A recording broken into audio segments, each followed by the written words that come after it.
സ്തുതിക്കാം. ഹല്ലേലൂയ, ഹല്ലേലൂയ, ഹല്ലേലൂയ, ഹല്ലേലൂയ. മഹത്വം, മഹത്വം, ആരാധന, ആരാധന. ഹല്ലേലൂയ, ഹല്ലേലൂയ. യേശുവേ, നിന്റെ ശക്തി ഈ സമയം, ഈ പ്രഭാതത്തിൽ ഞങ്ങളുടെ മധ്യേ വാഗ്ദാന പേടക സാന്നിധ്യമായി പ്രകടമാക്കണമേ എന്ന് പ്രാർത്ഥിക്കുന്നു. ഹല്ലേലൂയ, ഹല്ലേലൂയ, ഹല്ലേലൂയ. യേശുവേ, ആത്മാവിന്റെ പുത്തൻ കാറ്റ് അയച്ചുകൊണ്ട് ലോകത്തിന്റെ അതിർത്തികൾ വരെ നിനക്ക് സുവിശേഷ സാക്ഷ്യമാകുവാൻ ഈ ആരാധനയിലൂടെ ഞങ്ങളെ തിരഞ്ഞെടുത്ത് അഭിഷേകം ചെയ്യണമേ. ഹല്ലേലൂയ, ഹല്ലേലൂയ, ഹല്ലേലൂയ. മഹത്വം, മഹത്വം. ദൈവപിതാവേ നന്ദി, ദൈവപിതാവേ മഹത്വം, ദൈവപിതാവേ ആരാധന. യേശുവേ നന്ദി, യേശുവേ സ്തോത്രം, യേശുവേ ആരാധന. നമുക്ക് മുട്ടുമേലായിരിക്കാം.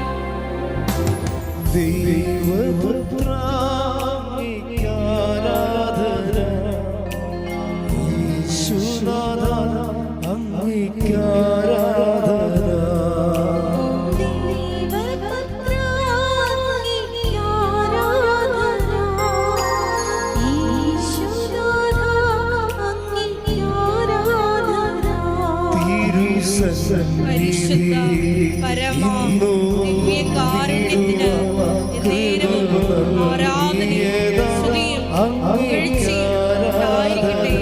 പരിശുദ്ധ പരമ ദിവ്യകാരുണ്യത്തിന് നേരവും ആരാധനയും സ്തുതിയും പുകഴ്ചയും ഉണ്ടായിരിക്കട്ടെ. പരിശുദ്ധ പരമ ദിവ്യകാരുണ്യത്തിന് നേരവും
പരിശുദ്ധ പരമദിവ്യകാരുണ്യത്തിന് നേരവും ആരാധനയും സ്തുതിയും പുകഴ്ചയും ഉണ്ടായിരിക്കട്ടെ. പരിശുദ്ധ പരമദിവ്യകാരുണ്യത്തിന് നേരവും ആരാധനയും സ്തുതിയും പുകഴ്ചയും ഉണ്ടായിരിക്കട്ടെ. പരിശുദ്ധ പരമദിവ്യകാരുണ്യത്തിന് നേരവും ആരാധനയും സ്തുതിയും പുകഴ്ചയും ഉണ്ടായിരിക്കട്ടെ. എൻ്റെ പ്രിയപ്പെട്ടവരെ, ഉടമ്പടി ഒരു ഫെയ്ത്ത് ഫോർമേഷൻ പ്രോജക്റ്റാണ്. നമ്മൾ വളരെ ഉടമ്പടിയെ ഉടനടി പരിഹാരം എന്ന രീതിയിൽ ഇപ്പോൾ ആയിരക്കണക്കിന് സാക്ഷ്യങ്ങളായി. പക്ഷേ ബേസിക്കായിട്ട് ഉടമ്പടി ഒരു ഫെയ്ത്ത് ഫോർമേഷൻ പ്രോജക്റ്റാണ്. ഫെയ്ത്ത് ഫോർമേഷൻ എന്ന് പറഞ്ഞാൽ എന്താണ്? വിശ്വാസ പരിശീലന പദ്ധതി. ഉടമ്പടി എന്താണെന്ന് ചോദിച്ചു കഴിഞ്ഞാൽ ഒറ്റ വാക്കാണ്. അതായത് എപ്പോഴും ഈ അനുഗ്രഹം പ്രാപിക്കുന്നതിന് മുമ്പ് ആ വ്യക്തി കടന്നു പോകേണ്ട കുറച്ച് മേഖലകളുണ്ട്. അനുഗ്രഹം പ്രാപിക്കും. നമ്മൾ ചിലർ ഒരു മേഖലയും കടന്നു പോകാതെ അനുഗ്രഹം മേടിക്കും. അത് ഉള്ള വിഷയം എന്ന് വെച്ച് കഴിഞ്ഞാൽ കുറച്ച് കഴിയുമ്പോൾ അനുഭവിക്കാൻ യോഗ്യതയില്ലാതെ വരും. അനുഗ്രഹം വാങ്ങിക്കുന്നതും അനുഭവിക്കാനുള്ള യോഗ്യതയും രണ്ട് വിഷയമാണ്. നമുക്ക് അനുഗ്രഹം എത്ര കിട്ടിയാലും അനുഭവിക്കാൻ പറ്റിയില്ലെങ്കിൽ എന്തു ചെയ്യും, അല്ലേ? അപ്പോൾ നമ്മൾ ഇന്ന് ധ്യാനിക്കുന്നത് അനുഗ്രഹം വാങ്ങിക്കുകയും അതേസമയം തന്നെ അത് അനുഭവിക്കാനുള്ള യോഗ്യത നേടിയെടുക്കുകയും ചെയ്യാനുള്ള ബിബ്ലിക്കൽ ഫോർമുലാസാണ് ഇന്ന് നോക്കുന്നത്.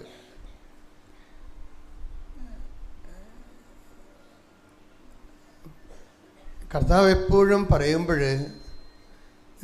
ഈശോ പറയും, നിങ്ങൾ എൻ്റെ സ്നേഹത്തിൽ നിലനിൽക്കുവിൻ എന്ന് പറയും.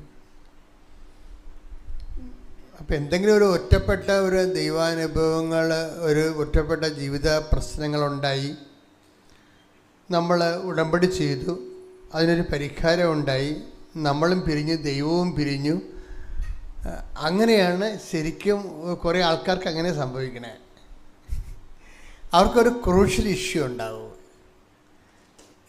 പെട്ടെന്ന് കടമ അല്ലെങ്കിൽ രോഗം അല്ലെങ്കിൽ വേറെ എന്തെങ്കിലും തരത്തിലുള്ള ഒരു ഇഷ്യൂ, കുടുംബ പ്രശ്നമൊക്കെ ഉണ്ടാകും. അതിന് പെട്ടെന്ന് അവർ ഉടമ്പടിയിലേക്ക് എടുക്കുന്നു.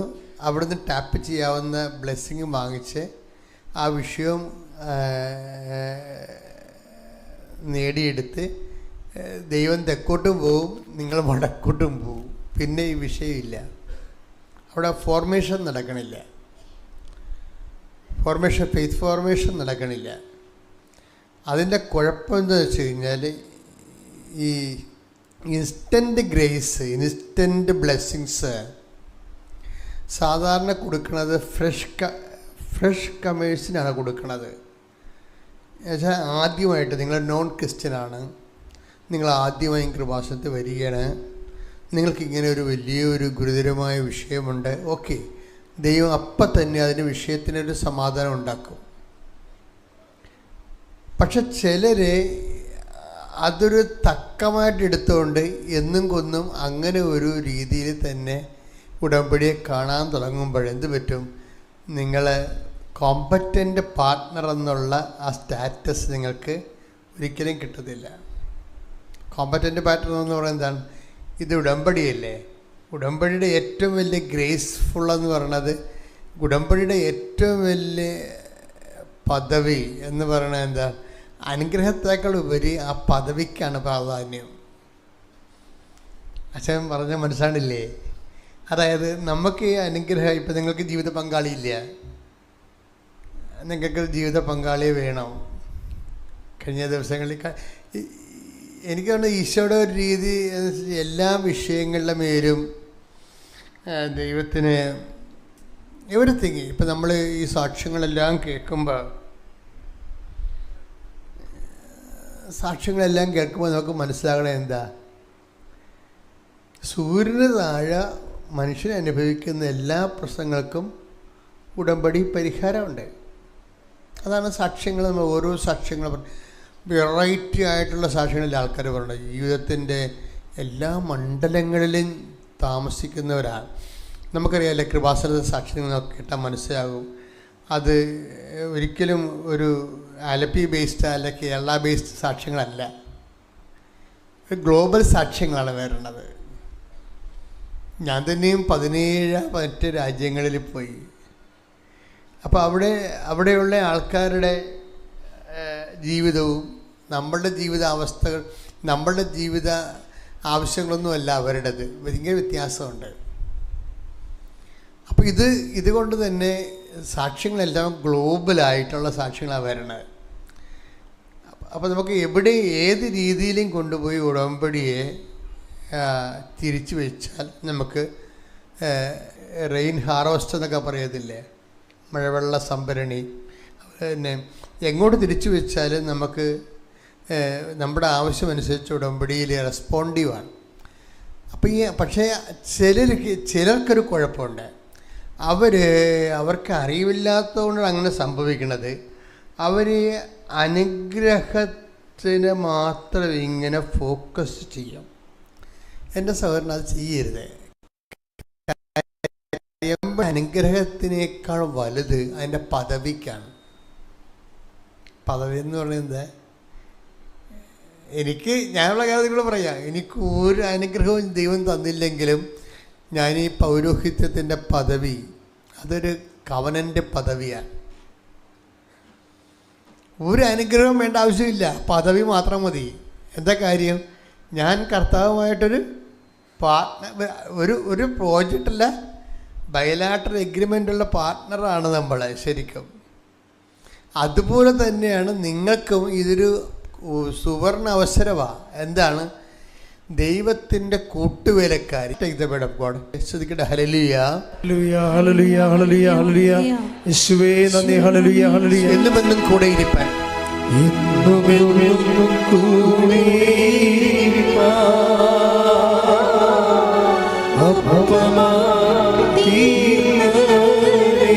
സന്തോഷത്തോടെ പാടുക. എന്നുമെന്നും കൂടെ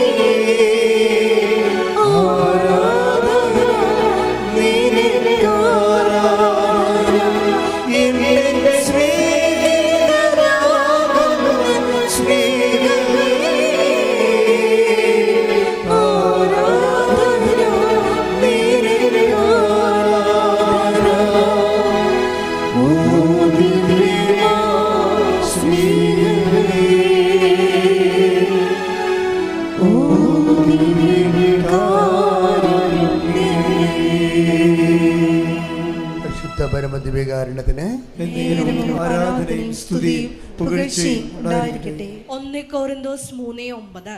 1 കൊരിന്തോസ് 3:9. ഞങ്ങൾ ദൈവത്തിന്റെ കൂട്ടുവേലക്കാരാണ്. ഞങ്ങൾ ദൈവത്തിന്റെ കൂട്ടുവേലക്കാരാണ്. ഒന്നുകൂടി പറഞ്ഞേ. ഞങ്ങൾ ദൈവത്തിന്റെ കൂട്ടുവേലക്കാരാണ്. കൈ അടിച്ചോണ്ട് പറഞ്ഞേ. ഞങ്ങൾ ദൈവത്തിന്റെ കൂട്ടുവേലക്കാരാണ്. ഇതാണ് ഉടമ്പടി സംഭവിക്കുന്നത്. ഉടമ്പടി ഒരു സ്റ്റാറ്റസ് അതാണ്. ആരാണ്? നമ്മൾ ദൈവത്തിൻ്റെ കൂട്ടുവേലക്കാർ. ഇപ്പം നമ്മൾ ദൈവവും കൂടിയാണ് ഒരു പ്രോജക്റ്റ് ചെയ്യണത്. ഈ ഒരു ബോധം ഇപ്പം നിങ്ങൾ പത്രം കൊടുക്കാൻ പോകുമ്പോഴും നിങ്ങൾ ദൈവത്തിൻ്റെ വിഷയത്തിൽ കൂട്ടുവേലക്കാരാണ്. നിങ്ങൾ ഇൻ്റർവ്യൂവിന് പോകുമ്പോൾ ദൈവം നിങ്ങളുടെ വിഷയത്തിൽ കൂട്ടുവേലക്കാരാണ്. അതാണ് വിഷയം. അങ്ങോട്ടും ഇങ്ങോട്ടുമാണ് ചോദിക്കുന്നത്. നമ്മൾ പത്രം കൊടുക്കാൻ പോകുമ്പോൾ ദൈവം നമ്മുടെ വിഷയത്തിൽ കൂട്ടുവേലക്കാരനാണ്. നമ്മൾ ഇൻ്റർവ്യൂവിന് പോകുമ്പോൾ അത് നമ്മുടെ കാര്യമാണ്, ദൈവം നമുക്ക് കൂട്ടുവേലക്കാരനാകും. ഇത്രയും നാൾ മനസ്സിലാക്കിയിരുന്നതിൽ നിന്ന് നമുക്ക് ഒരു അനുഗ്രഹവും ഉടമ്പടിയുടെ പുറത്തില്ല. അത്രയും പെർഫെക്റ്റാണ് ഉടമ്പടി. കഴിഞ്ഞ ദിവസങ്ങളിലേ എലിസബത്ത് ജീനയൊക്കെ കുറേ സാക്ഷ്യങ്ങളുണ്ട്. അതിലൊരു സാക്ഷ്യം എന്ന് പറയുന്നത് അവളുടെ രോഗങ്ങളൊക്കെ മാറിയത് സാക്ഷ്യങ്ങളാണ്, നല്ല സാക്ഷ്യങ്ങളാണ്. ഉടമ്പടിയുടെ നേർച്ച വസ്തുക്കൾ ഉപയോഗിച്ച് ഗുരുതരമായ രോഗങ്ങളിൽ നിന്നൊക്കെ മാറിയതാണ്. ഞാനിവിടെ പറയാൻ ഉദ്ദേശിക്കുന്നത് അതല്ല. അവൾ ആ രോഗങ്ങളിൽ നിന്നെല്ലാം മാറി. അപ്പോൾ അവരുടെ ലൈഫ് ആദ്യം പ്രതിരോധമാണല്ലേ, പ്രതിരോധം. അതിനെല്ലാം അതിജീവിച്ചു വന്നപ്പോൾ പിന്നീട് എന്താണ്, എല്ലാം അതിജീവിച്ചു. പിന്നെ ജീവിതമാർഗ്ഗമില്ല. ആദ്യം നിക്കക്കളിയില്ലായിരുന്നു, രോഗിയായിരുന്നു. അതിനെ ഉടമ്പടിയിലൂടെ അതിജീവിച്ചു. അത് കഴിഞ്ഞപ്പോൾ പിന്നെ എന്താ, ജീവിതമാർഗമില്ല. ഈ ജീവിതമാർഗത്തിനും കർത്താവിൻ്റെ കയ്യിൽ എങ്ങനെയാണ് ദൈവം നമ്മളെ രക്ഷിക്കണമെന്ന് അജ്ഞാതമായ മാർഗങ്ങളാണ്. ഈ അജ്ഞാതമായ മാർഗങ്ങളിലൂടെ ഈ വഴി ഇതിലൂടെ ഇതിനു മുമ്പേ നീ പോയിട്ടില്ലെന്ന് പറയുന്നതും അജ്ഞാതമായ മാർഗങ്ങളിലൂടെ ദൈവം നമ്മളെ രക്ഷിക്കുക. വെച്ചാൽ നമ്മൾക്ക് അറിയാവുന്ന, ഇപ്പോൾ എന്താണ് എലിസബത്ത് ജീനയുടെ വിഷയം എന്താ? എലിസബത്ത് ജീന ഇങ്ങനെ കൃപാസനം ധ്യാനം കൂടിക്കൊണ്ടിരിക്കുമ്പോൾ അച്ഛൻ ധ്യാനത്തിലൂടെ പറയുകയാണ്, നിങ്ങളുടെ ഏജൻസിയുടെ നമ്പർ കെ ആണെന്ന്. കെയിൽ തുടങ്ങുമെന്ന്. കെയിലാണ് നിങ്ങളുടെ ഏജൻസിയുടെ നമ്പർ തുടങ്ങണത്, അതുകൊണ്ട് നിങ്ങൾക്ക് പ്രൊസീഡ് ചെയ്യാമെന്ന് ഞാൻ ധ്യാനത്തിലൂടെ പറയുകയാണ്. അങ്ങനെ കുറേ മെസ്സേജ് വരുവേ, നമ്മൾ ശ്രദ്ധിച്ചുകൊണ്ടിരിക്കുന്ന സമയത്ത് കുറേ മെസ്സേജ് വരും. അപ്പോൾ പറയാനുള്ളതാണെങ്കിൽ ഞാൻ പറയും, എനിക്കുള്ള മെസ്സേജ് ആണെങ്കിൽ ഞാൻ റിസർവ് ചെയ്യും. അപ്പോൾ നിങ്ങളോട് പറയാനുള്ള മെസ്സേജ് ആണെങ്കിൽ ഞാൻ പറയും. അപ്പോൾ എന്താ വിഷയം എന്ന് വെച്ചാൽ നിങ്ങൾ ഓർക്കും, നിങ്ങൾ ഉടനെ ചിന്തിക്കണം എങ്ങനെയാണെന്നറിയാമോ? എന്തുമാത്രം ആൾക്കാർ ജോലിക്ക് പോണേ, എന്തുമാത്രം ആൾക്കാർ ഏജൻസിൻ്റെ തിരക്ക് നടക്കണം, എൻ്റെ അത് ആരാണെന്ന് എങ്ങനെ അറിയാൻ പറ്റും? ഇത് ചുമ്മാ ഇങ്ങനെ ഈ ഇരണ്ടയ്ക്ക് വെടിവെക്കണ പോലെയാണെന്ന് പറയും. എന്നുവെച്ചാൽ ഇരണ്ടയ്ക്ക് വെടിവെക്കുക എന്ന് വെച്ചാൽ ഇരണ്ടയിൽ ഇങ്ങനെ അരിമ്പ് കോരിയിട്ടല്ലേ വെടിവെക്കുന്നത്, പുട്ട് വെടിവെക്കുന്നത്, എന്നിട്ട് കൊള്ളണ അങ്ങനെയല്ല. കർത്താവിൻ്റെ ദർശനങ്ങളെന്ന് പറയണത് എപ്പോഴും നമ്മൾ ശ്രദ്ധിക്കണം. കോമണായിട്ടാണ് മെസ്സേജ് നമ്മൾ കേൾക്കണമെങ്കിലും അതിൻ്റെ യഥാർത്ഥ സ്വീകർത്താവിന് ആന്തരിക ബോധ്യം കിട്ടും ആ സമയത്ത്. അങ്ങനെയാണ് ഇത് വരുന്നത്. നമ്മുടെ ഈ ആധ്യാത്മിക മേഖലയുടെ കമ്മ്യൂണിക്കേഷൻസ് ഇല്ലേ, നമ്മൾക്കൊന്നും ചിന്തിക്കാൻ പോലും പറ്റാത്ത കമ്മ്യൂണിക്കേഷൻസാണ് കർത്താവ് കമ്മ്യൂണിക്കേഷൻ. ഇപ്പം ഞാനിപ്പോൾ നിങ്ങളോട് കെ എന്ന് പറഞ്ഞു കഴിഞ്ഞാൽ ഇവിടെ ഇരിക്കുന്ന 1000 പേർക്ക് ഉണ്ടെങ്കിലും ആ യഥാർത്ഥ സ്വീകർത്താവിന് എന്താ കിട്ടണത്? ഉടനെ പരിശുദ്ധാത്മാവ് ആന്തരിക ബോധ്യം കൊടുക്കും. This is particularly for you Elon. അതാണ് ആന്തരിക ബോധ്യം എന്ന് പറയുന്നത്. ആന്തരിക ബോധ്യം എന്ന് പറയുന്നത് ഇതാണ്. ഇത് എൻ്റെ മക്കളെ ഒരിക്കലും ഡൗട്ട് ഫെയ്ത്ത്, ചിലർ ആധ്യാത്മിക ശാസ്ത്രം അറിയാൻ പാടില്ലാത്ത കാരണം ചില ആൾക്കാർ ഡൗട്ട് ഫെയ്ത്തിൽ ചെയ്യും. എന്നെക്കുറിച്ചായിരിക്കും ചിലപ്പോൾ അച്ഛൻ പറഞ്ഞത്, കിട്ടിയാൽ ഊട്ടി പോയ ചട്ടി ചെയ്ത് നോക്കിയേക്കാം എന്ന് പറഞ്ഞ് കാശ് കൊടുക്കുക. അങ്ങനെയല്ല, അങ്ങനെ ചെയ്യരുത്. അത് ഡൗട്ട് ഫെയ്ത്ത് എന്ന് പറയും. ഡൗട്ട് ഫെയ്ത്ത് അതായത് ഇത് അച്ഛൻ എന്നെക്കുറിച്ചായിരിക്കും പറഞ്ഞത്, ദൈവമേ അങ്ങനെ എന്നെക്കുറിച്ച് തന്നെ ആയിരിക്കണേ, നാട്ടുകാരെക്കുറിച്ചൊന്നും ആയിരിക്കല്ലേ എന്നൊക്കെ പറഞ്ഞുകൊണ്ട് ഈ ഡൗട്ട് ഫെയ്ത്തിൽ നമ്മൾ ചെയ്യും. അത് ബൈബിൾ ഇതിനെ വിലക്കുന്നുണ്ട്, ബാൻ ചെയ്യും ഡൗട്ട് ഫെയ്ത്തിനാണ്. അത് വളരെ ശ്രദ്ധിക്കണം. നമ്മൾ എന്തിനാണ് ബൈബിൾ പഠിക്കണത്? ദൈവത്തിൻ്റെ വഴികളെ മനസ്സിലാക്കാൻ വേണ്ടിയാണ്, അല്ലാതെ ചരിത്രം പഠിക്കുകയല്ല. How to deal with God, how to receive the message, even the tiny message എങ്ങനെയാണ് റിസീവ് ചെയ്യണത്. എൻ്റെ മക്കളൊന്ന് പ്രാർത്ഥിച്ചേ, കർത്താവ് നെഞ്ചത്ത് വെച്ച് പ്രാർത്ഥിക്കും. കർത്താവായ ദൈവമേ, ഞാൻ ഉടമ്പടി എടുത്തിട്ട് കുറേ നാളായി ജീവിക്കുന്ന, പക്ഷെ ഉടമ്പടി ആഗ്രഹിക്കുന്ന വഴികളിലൂടെ പക്വതയാർന്ന പ്രബുദ്ധതയിലേക്ക് വളരാൻ എനിക്ക് ആഗ്രഹമുണ്ട്. ദൈവമേ, ഈ ധ്യാനത്തിലൂടെ ആഴമായ ബോധ്യങ്ങളാൽ എന്നെ അഭിഷേകം ചെയ്യണമേ. എൻ്റെ മക്കളെ, നിങ്ങൾ കർത്താവിനോട് പറയണത്, കർത്താവ് എനിക്ക് നിന്നെ പഠിക്കണം, നിൻ്റെ വഴികളെ പഠിക്കണം, നിൻ്റെ കൂടെ സഞ്ചരിക്കണം, നിൻ്റെ ഭാഷ എനിക്ക് മനസ്സിലാകണം. കാര്യം മൊത്തം കമ്മ്യൂണിക്കേഷനാണ്. രാത്രിക്ക് അറിവ് കൊടുക്കണം എന്നൊക്കെ പറഞ്ഞ പോലെ നമുക്ക് ഒരു ലക്കാനുമില്ലാതെ ഈ സമയവും ദൈവം കമ്മ്യൂണിക്കേഷൻ തന്നുകൊണ്ടിരിക്കും. അപ്പോൾ എപ്പോഴും കമ്മ്യൂണിക്കേഷൻ വരുമ്പോൾ ശ്രദ്ധിക്കേണ്ടത്,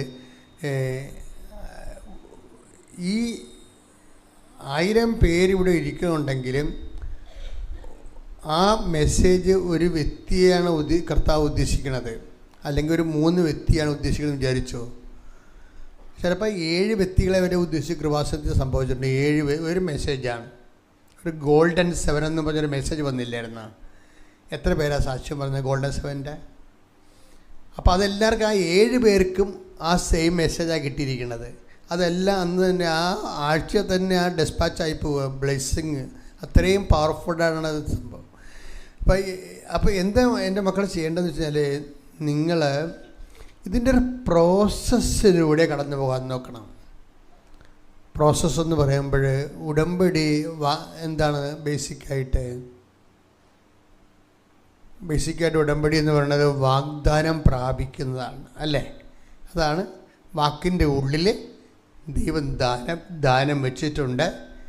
എൻ്റെ ജീവിതത്തിൻ്റെ പർട്ടിക്കുലറായിട്ടുള്ള ദാനം എൻ്റെ ഉടമ്പടിയിലൂടെ ഞാൻ റിലീസ് ചെയ്തിരിക്കുന്നതാണ് ഈ ഉടമ്പടി ജീവിതം എന്ന് പറയണത്.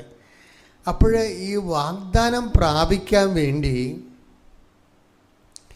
നമുക്ക് വേണമെങ്കിൽ ഓളോടെ സഡൻ വാഗ്ദാനം പ്രാപിക്കാൻ പറ്റും. ഇപ്പം നിങ്ങൾക്ക് ചില ആൾക്കാർക്ക് 8ാം ക്ലാസ് കഴിഞ്ഞാൽ പിന്നെ കുറേ നാളെ പഠിത്തം നിർത്തിക്കഴിഞ്ഞാൽ ഗവൺമെൻറ് പറയുമല്ല 10ാം ക്ലാസ്സിൽ പോയി ഇരിക്കാമെന്ന് പറഞ്ഞില്ലേ. 8ാം ക്ലാസ് വെച്ച് പഠിത്തം നിർത്തിയതാ. പിന്നെ കെട്ടണ കാലത്ത് ചെന്നപ്പോൾ എല്ലാവരും ചോദിക്കണത് വിദ്യാഭ്യാസമാണോ? അയ്യോ 10ാം ക്ലാസ് പോലും പാസ്സായില്ലേ. അപ്പോൾ അവർക്ക് അപ്പോഴാണ് തോന്നുന്നത് എന്നാൽ 10ാം ക്ലാസ് പഠിക്കാമെന്ന്. അപ്പോൾ ഇനി 9 പഠിക്കാതെ 9 ചാടി 10ാം ക്ലാസ്സിൽ പോയി ഇരിക്കാൻ ഗവൺമെൻറ് ഒരു പ്രൊവിഷൻ ഉണ്ടാക്കിയിട്ടുണ്ട്. അവരുടെ PDC കഴിഞ്ഞാൽ പിന്നെ MAക്ക് പഠിക്കാൻ വേണ്ടി ഗവൺമെൻറ്റിന് പ്രൊവിഷൻ ഉണ്ടാക്കിയിട്ടുണ്ട്. അത് ഒരു പ്രായം കഴിയണം കഴിഞ്ഞാൽ നമുക്ക് MA എഴുതിയെടുക്കാൻ പറ്റും. പക്ഷേ MA എഴുതിയെടുക്കുമ്പോൾ നമ്മൾ ശ്രദ്ധിക്കേണ്ട ശ്രദ്ധിക്കേണ്ട വിഷയം എന്ന് പറയുന്നത് ഈ 10ാം ക്ലാസ്സുകാരൻ അല്ലെങ്കിൽ MAക്കാരൻ അറിഞ്ഞിരിക്കേണ്ട കടന്നു പോകേണ്ട ഒരു എഡ്യൂക്കേഷണൽ ഒരു ഫോർമേഷനുണ്ട്. അതുണ്ടാകത്തില്ല. ഈ സർട്ടിഫിക്കറ്റ് മാത്രമേ ഉണ്ടാകത്തുള്ളൂ. ഇതാണ് വിഷയം. ഇങ്ങനെ ദൈവത്തിൻ്റെ അടുത്ത് നമുക്കൊരു അപ്രോച്ച് പറ്റത്തില്ല. ഉടമ്പടിയിലൂടെ ആദ്യകാലങ്ങളിലൊക്കെ നമുക്ക് കിട്ടുന്ന അനുഗ്രഹം പിന്നെ കാതലായ ദൈവ-മനുഷ്യബന്ധമായിട്ട് ഇതിനെ കൺവേർട്ട് ചെയ്യണം. അതിന് ഇതിൻ്റെ പ്രൊസീജിയർ എല്ലാം നിവർത്തിക്കൊണ്ട് പോകണം. പ്രൊസീജിയർ കാര്യം ഇതിന് 4 ഉടമ്പടിക്ക് വാഗ്ദാനം പ്രാപിക്കാൻ 4 പ്രൊസീജിയറാണ് ദൈവം വെച്ചിരിക്കുന്നത്. എന്തൊക്കെയാണ്? ഒന്ന്, മരുഭൂമിയിലൂടെ പോരണം. രണ്ടാമത്തത് എന്താണ്? മരുഭൂമിയിലൂടെ പോന്ന് ജോർദാൻ കടക്കണം. ആദ്യം ചെങ്കടലിലൂടെ പോരണം. ചെങ്കടലിലൂടെ വന്നാൽ എവിടെ എത്തണം? മരുഭൂമി. ഇനി മരുഭൂമിയിലൂടെ പോന്നു കഴിഞ്ഞാൽ അപ്പോൾ ചെങ്കടൽ, മരുഭൂമി, ഡെസേർട്ട്, അല്ലേ, റെഡ് സീ. അതെല്ലാം പ്രൊസീജിയറാണ്. അത് കഴിഞ്ഞിട്ടാണ് ജോർദാൻ വരണത്. ജോർദാൻ നീന്തി കയറി വരുമ്പോഴാണ് ജെറീക്കോ പ്രത്യക്ഷപ്പെടുന്നത്. അപ്പം 4 പ്രൊസീജിയറിലൂടെയും പോരുന്ന ആൾക്കാരുണ്ട്. നല്ല സൂപ്പറായിട്ട് അതെല്ലാം ഓരോ പ്രൊസീജിയർ കഴിയുമ്പോഴും അവർ ബലമാകും, ദൈവമായിട്ടുള്ള ബന്ധത്തിൽ ബലമാകും. അപ്പം അതുകൊണ്ട് ആ ദൈവം അതാണ്, അങ്ങനെയുള്ള ഹെൽത്തി ആയിട്ടുള്ള കവനൻ്റ് ലൈഫാണ് ദൈവം ഉദ്ദേശിക്കുന്നത്. അപ്പം അതുകൊണ്ടാണ് ഞാൻ പറയണത്, ഈ 10ാം ക്ലാസ് നമുക്ക് ഇപ്പോൾ ഒരു 8ാം ക്ലാസ്സിൽ തോറ്റെന്ന് വിചാരിച്ചോ, പിന്നെ നമുക്ക് 10ാം ക്ലാസ് എഴുതിയെടുക്കാൻ സർട്ടിഫിക്കറ്റല്ലേ ഉണ്ടാകത്തുള്ളൂ. ചിലപ്പോൾ എഴുതി ഒപ്പിടാൻ പറയുമ്പോൾ അവർ മിക്കപോലെ സുവായ ഇന്ദ്രായൊക്കെ ഒപ്പിടത്തുള്ളൂ. അതാണ് വിഷയം. അവർ ഷൂ എന്നൊക്കെ പറഞ്ഞ് ഒപ്പിട്ടുകളെ. അങ്ങനെയല്ലല്ല, അവർ 10ാം ക്ലാസ്സുകാരൻ്റെ സ്റ്റാൻഡേർഡ് വേണം ആദ്യം. അതുപോലെ തന്നെ ഉടമ്പടി ഒരു 4 പുതുക്കിയെന്ന് പറയുമ്പോൾ ഉടമ്പടി 4 പുതുക്കിയ സ്റ്റാൻഡേർഡ് ഉണ്ടാകണം ആളിന്. അവിടെയാണ് ഒരു പ്രശ്നം വരണത്. അത് നിങ്ങൾ ശ്രദ്ധിക്കണം. ആ പ്രൊസീജിയർ പൂർത്തിയാകാത്ത കൊണ്ടുണ്ടാകുന്ന കുഴപ്പങ്ങളാണ്. പ്രൊസീജിയർ അതായത് ഉടമ്പടി 4 പുതുക്കിയാൽ ആ 4 പുതുക്കിയ കൾച്ചർ അവർ കടന്നു പോയിട്ടുള്ള ഓരോ ഘട്ടം. ഇപ്പം തന്നെ ഉദാഹരണത്തിന് ചെങ്കടലിലൂടെ ഈജിപ്തിൽ നിന്ന് പോകുന്നതിന് ശേഷം പിതാക്കന്മാർ പിന്നെ കടന്നു പോകുന്ന ഏറ്റവും വലിയ വിഷയം ചെങ്കടലാണ്. വാഗ്ദാന നാട് പ്രാപിക്കുമ്പോൾ ഈ ഉടമ്പടി വാഗ്ദാനം പ്രാപിക്കുന്നതാണല്ലോ. അപ്പം ചെങ്കടലിലൂടെ ഉണ്ടാകുന്ന പ്രോസസ്സിങ് എന്താ? ചെങ്കടൽ കൊണ്ട് ദൈവം ഉദ്ദേശിക്കണത് എന്താ? പൗലോസ് അപ്പോസ്തലൻ പറയണത് പാപത്തു നിന്നുള്ള മോചനമാണത്. ഉടമ്പടിയുടെ ഒരു ഘട്ടം കഴിയുമ്പോൾ നിങ്ങളുടെ പാപം കുറഞ്ഞിരിക്കണം. അതാ വിഷയം. ഒരു ഘട്ടം കഴിഞ്ഞാൽ ചില ആൾക്കാർ ചെങ്കടൽ കടക്കാതെ മരുഭൂമി കയറിയിരിക്കും.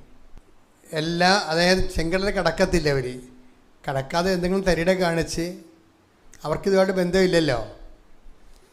അപ്പം അതുകൊണ്ട് അങ്ങനെ ആ ഉടമ്പടിയുടെ ആ ഘട്ടം ആവശ്യപ്പെടുന്ന കാര്യങ്ങൾ ചെയ്യാതെ, ആ ഉപവാസമില്ലാതെ, എളിമപ്പെടാതെ, ഇപ്പം ചെങ്കടൽ അതൊന്നും എടുത്തേ 1 Korinthos 10:1-2. സഹോദരരെ, സഹോദരങ്ങളെ, നമ്മുടെ പിതാക്കന്മാരെല്ലാവരും മേഘത്തണലിൽ ആയിരുന്നുവെന്നും കടലിലൂടെ കടന്നുവെന്നും നിങ്ങൾ മനസ്സിലാക്കണമെന്ന് ഞാൻ ആഗ്രഹിക്കുന്നു.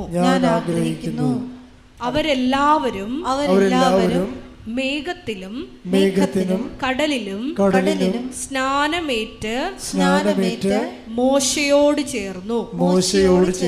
അപ്പൊ സ്നാനമാണ് ഉദ്ദേശിക്കുന്നത് അവിടെ. നമ്മുടെ പിതാക്കന്മാർ കടലിലൂടെ കടന്നു എന്നാണ്. പക്ഷെ കടലിലൂടെ കടന്നതിൻ്റെ ഉദ്ദേശം എന്താ? സ്നാനമാണ്. സ്നാനം എന്ന് പറഞ്ഞാൽ എന്താണ്? പാപത്തിൽ നിന്ന് കഴുകിക്കളയൽ. ഉടമ്പടിയുടെ ഒരു ഘട്ടത്തിൽ ഈ സ്നാനം നടക്കണം. അതാണ് എൻ്റെ പ്രൊസീജിയർ എന്ന് ഞാൻ പറഞ്ഞത്. ഞാൻ ഇന്ന് വളരെ വളരെ ഒരു വിഷണ്ണനാണ് ഒരു കാര്യത്തിൽ. കാരണം വെച്ച് കഴിഞ്ഞാൽ ഈ മനുഷ്യന് പൊതുവെ ജഡത്വമോ അങ്ങനെ എന്തോ ഒരു സാധനം, ഈ നമ്മുടെ ഈ കപ്പലുണ്ടല്ലോ, വലിയ കപ്പലിൻ്റെ അടിയിൽ തൊഴിഞ്ഞാൽ കപ്പൽ പുഴുവിനെ കാണാൻ പറ്റും. അതെന്തൊരു കക്കയാണ്. അത് വന്ന് കപ്പലിൻ്റെ അടിയിൽ ഇരുന്നിട്ട് അത് വലുതായി, പിന്നെ അത് നിറച്ചിങ്ങനെ പുറ്റുപോലെ പിടിച്ച് കപ്പലിന് ദൂരം ഉണ്ടാക്കും. അതുപോലെ ഈ ആധ്യാത്മിക മേഖലയിൽ സ്ഥിരം വ്യാപരിക്കുന്ന ആൾക്കാരെ ഒക്കെ ഇതുപോലെ കപ്പൽ പുഴുവിൻ്റെ അസുഖങ്ങളുണ്ട്. അതെന്ന് വെച്ച് കഴിഞ്ഞാൽ നിങ്ങളിപ്പോൾ തന്നെ സ്ഥിരമായിട്ട് ഉടമ്പടി പുതുക്കാൻ തുടങ്ങിയാൽ നിങ്ങൾക്കും ആ വിഷയത്തിൽ ശ്രദ്ധിച്ചില്ലെങ്കിൽ ഉണ്ടാവും.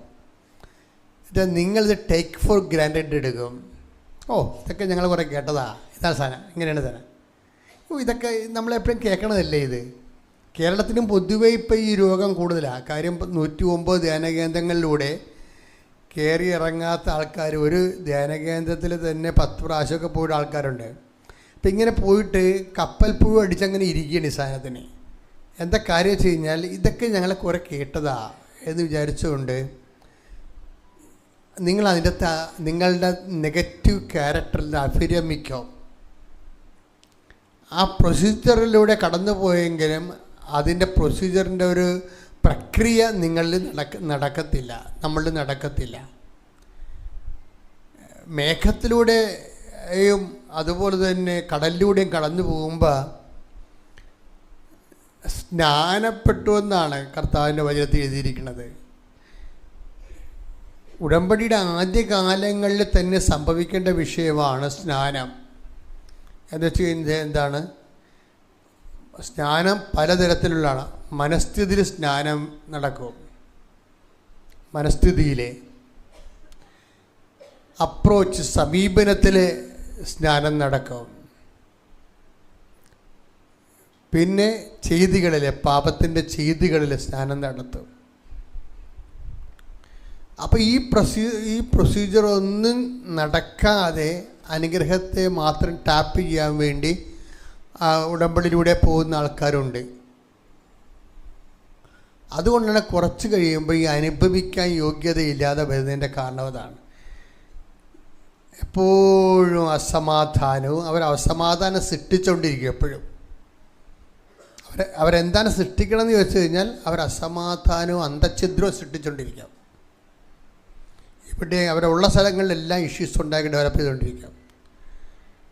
ഇത് വളരെ നിങ്ങളുടെ കുടുംബത്തിലുള്ള കാര്യമാണ് ഈ വിഷയം. ഒന്ന് പ്രാർത്ഥിക്കുക. കർത്താവായ ദൈവമേ, ഉടമ്പടിയുടെ ആദ്യത്തെ ഘട്ടമായ ചെങ്കടലിലൂടെ കടക്കുന്ന പ്രക്രിയ എന്റെ ആന്തരിക ജ്ഞാനസ്ഥാനത്തെ സൂചിപ്പിക്കുകയും അതിനപേക്ഷികമായി ശുദ്ധജീവിതം നയിക്കുവാൻ എന്നെ സഹായിക്കുകയും ചെയ്യണമേ. ശ്രുതികടെ ഹല്ലേലൂയ ഹല്ലേലൂയ ഹല്ലേലൂയ യേശുവേ നന്ദി ഹല്ലേലൂയ ഹല്ലേലൂയ ആരാധന ഹല്ലേലൂയ ഹല്ലേലൂയ യേശുവേ നന്ദി യേശുവേ ആരാധന ഹല്ലേലൂയ മഹത്വം മഹത്വം ചെഞ്ചടലി മഹത്വമിച്ചു മരുവിൽ മഹത്വമിച്ചു നിരിലേ കടലായി ഇരുളിൽ സ്നേഹ സീനായി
മക്കളെ, കർത്താവിൻ്റെ വചനങ്ങൾ കേൾക്കുമ്പോൾ നിങ്ങൾ എളിമയോടെ സ്വീകരിക്കുകയും കർത്താവിൻ്റെ വചനങ്ങളിലൂടെ ദൈവികമായ സത്യങ്ങളെ വെളിപ്പെടുത്തി നിങ്ങൾക്ക് ആത്മീയ ആഹാരം കർത്താവ് ഒരുക്കുന്നതിന് ഓർത്ത് നന്ദി പറയുകയും സന്തോഷത്തോടെ അത് സ്വീകരിക്കുകയും ചെയ്യണം. അങ്ങനെ സന്തോഷത്തോടെയാണത് സ്വീകരിക്കണതെങ്കിൽ കുറച്ച് കഴിയുമ്പോൾ കർത്താവ് പിന്നെയും നമ്മളെ പരിപാലിച്ചുകൊണ്ടും പരിശീലിപ്പിച്ചുകൊണ്ടും ഇരിക്കും. പക്ഷെ ഒരു കാര്യം വ്യക്തമാണ്, നമ്മൾ പോകുന്നിടത്ത് ഈ വാഗ്ദാനം കർത്താവ് കൃത്യമായി പാലിച്ചുകൊണ്ട് നമ്മൾ പോകുന്നിടത്തെല്ലാം ദൈവത്തിൻ്റെ അടയാളം കാണിക്കാൻ പറ്റും. നമ്മൾ ദൈവത്തിൻ്റെ കൂടെയാണ്. കഴിഞ്ഞ ദിവസങ്ങളിൽ ആനിയമ്മ ഫ്രാൻസിസ് എന്നും പറഞ്ഞൊരു സാക്ഷ്യം പറഞ്ഞായിരുന്നു. ആനിയമ്മ ഫ്രാൻസിസ് ഭരണങ്ങാനത്തുള്ളതാണ്. ഇപ്പോൾ ഷാർജയിൽ ബിസിനസ് നടത്തുകയാണ്. അപ്പോഴവർ ഷാർജയിൽ 28 കൊല്ലമായിരുന്നു ബിസിനസ് നടത്തുന്നത്. പക്ഷേ അത്രയും 28 കൊല്ലമായിട്ട് വലിയ മില്യനെയർ ബിസിനസ്സാണ് നടത്തുന്നത്. പക്ഷെ അവർ വളരെ കൂളായിട്ടാണ് അവതരിപ്പിക്കുന്നത്. ഒരു മുറുക്കാ കച്ചവടം നടത്തണ പോലെയാണ് പറയണത്. അവർ ഒരു പെട്ടിക്ക നടത്തണ പോലെയാണ് പറയണത്.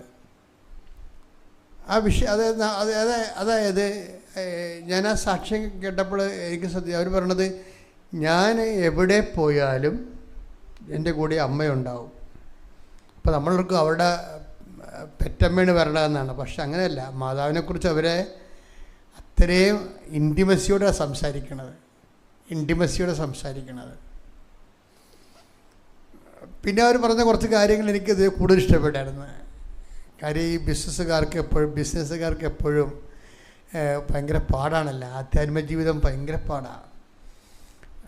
അല്ലെങ്കിൽ അതിൻ്റെ കൃപ വാങ്ങിക്കണം. പക്ഷെ പല ബിസിനസ്സുകാർക്കും കൃപ ചോദിച്ചാൽ കിട്ടത്തില്ല.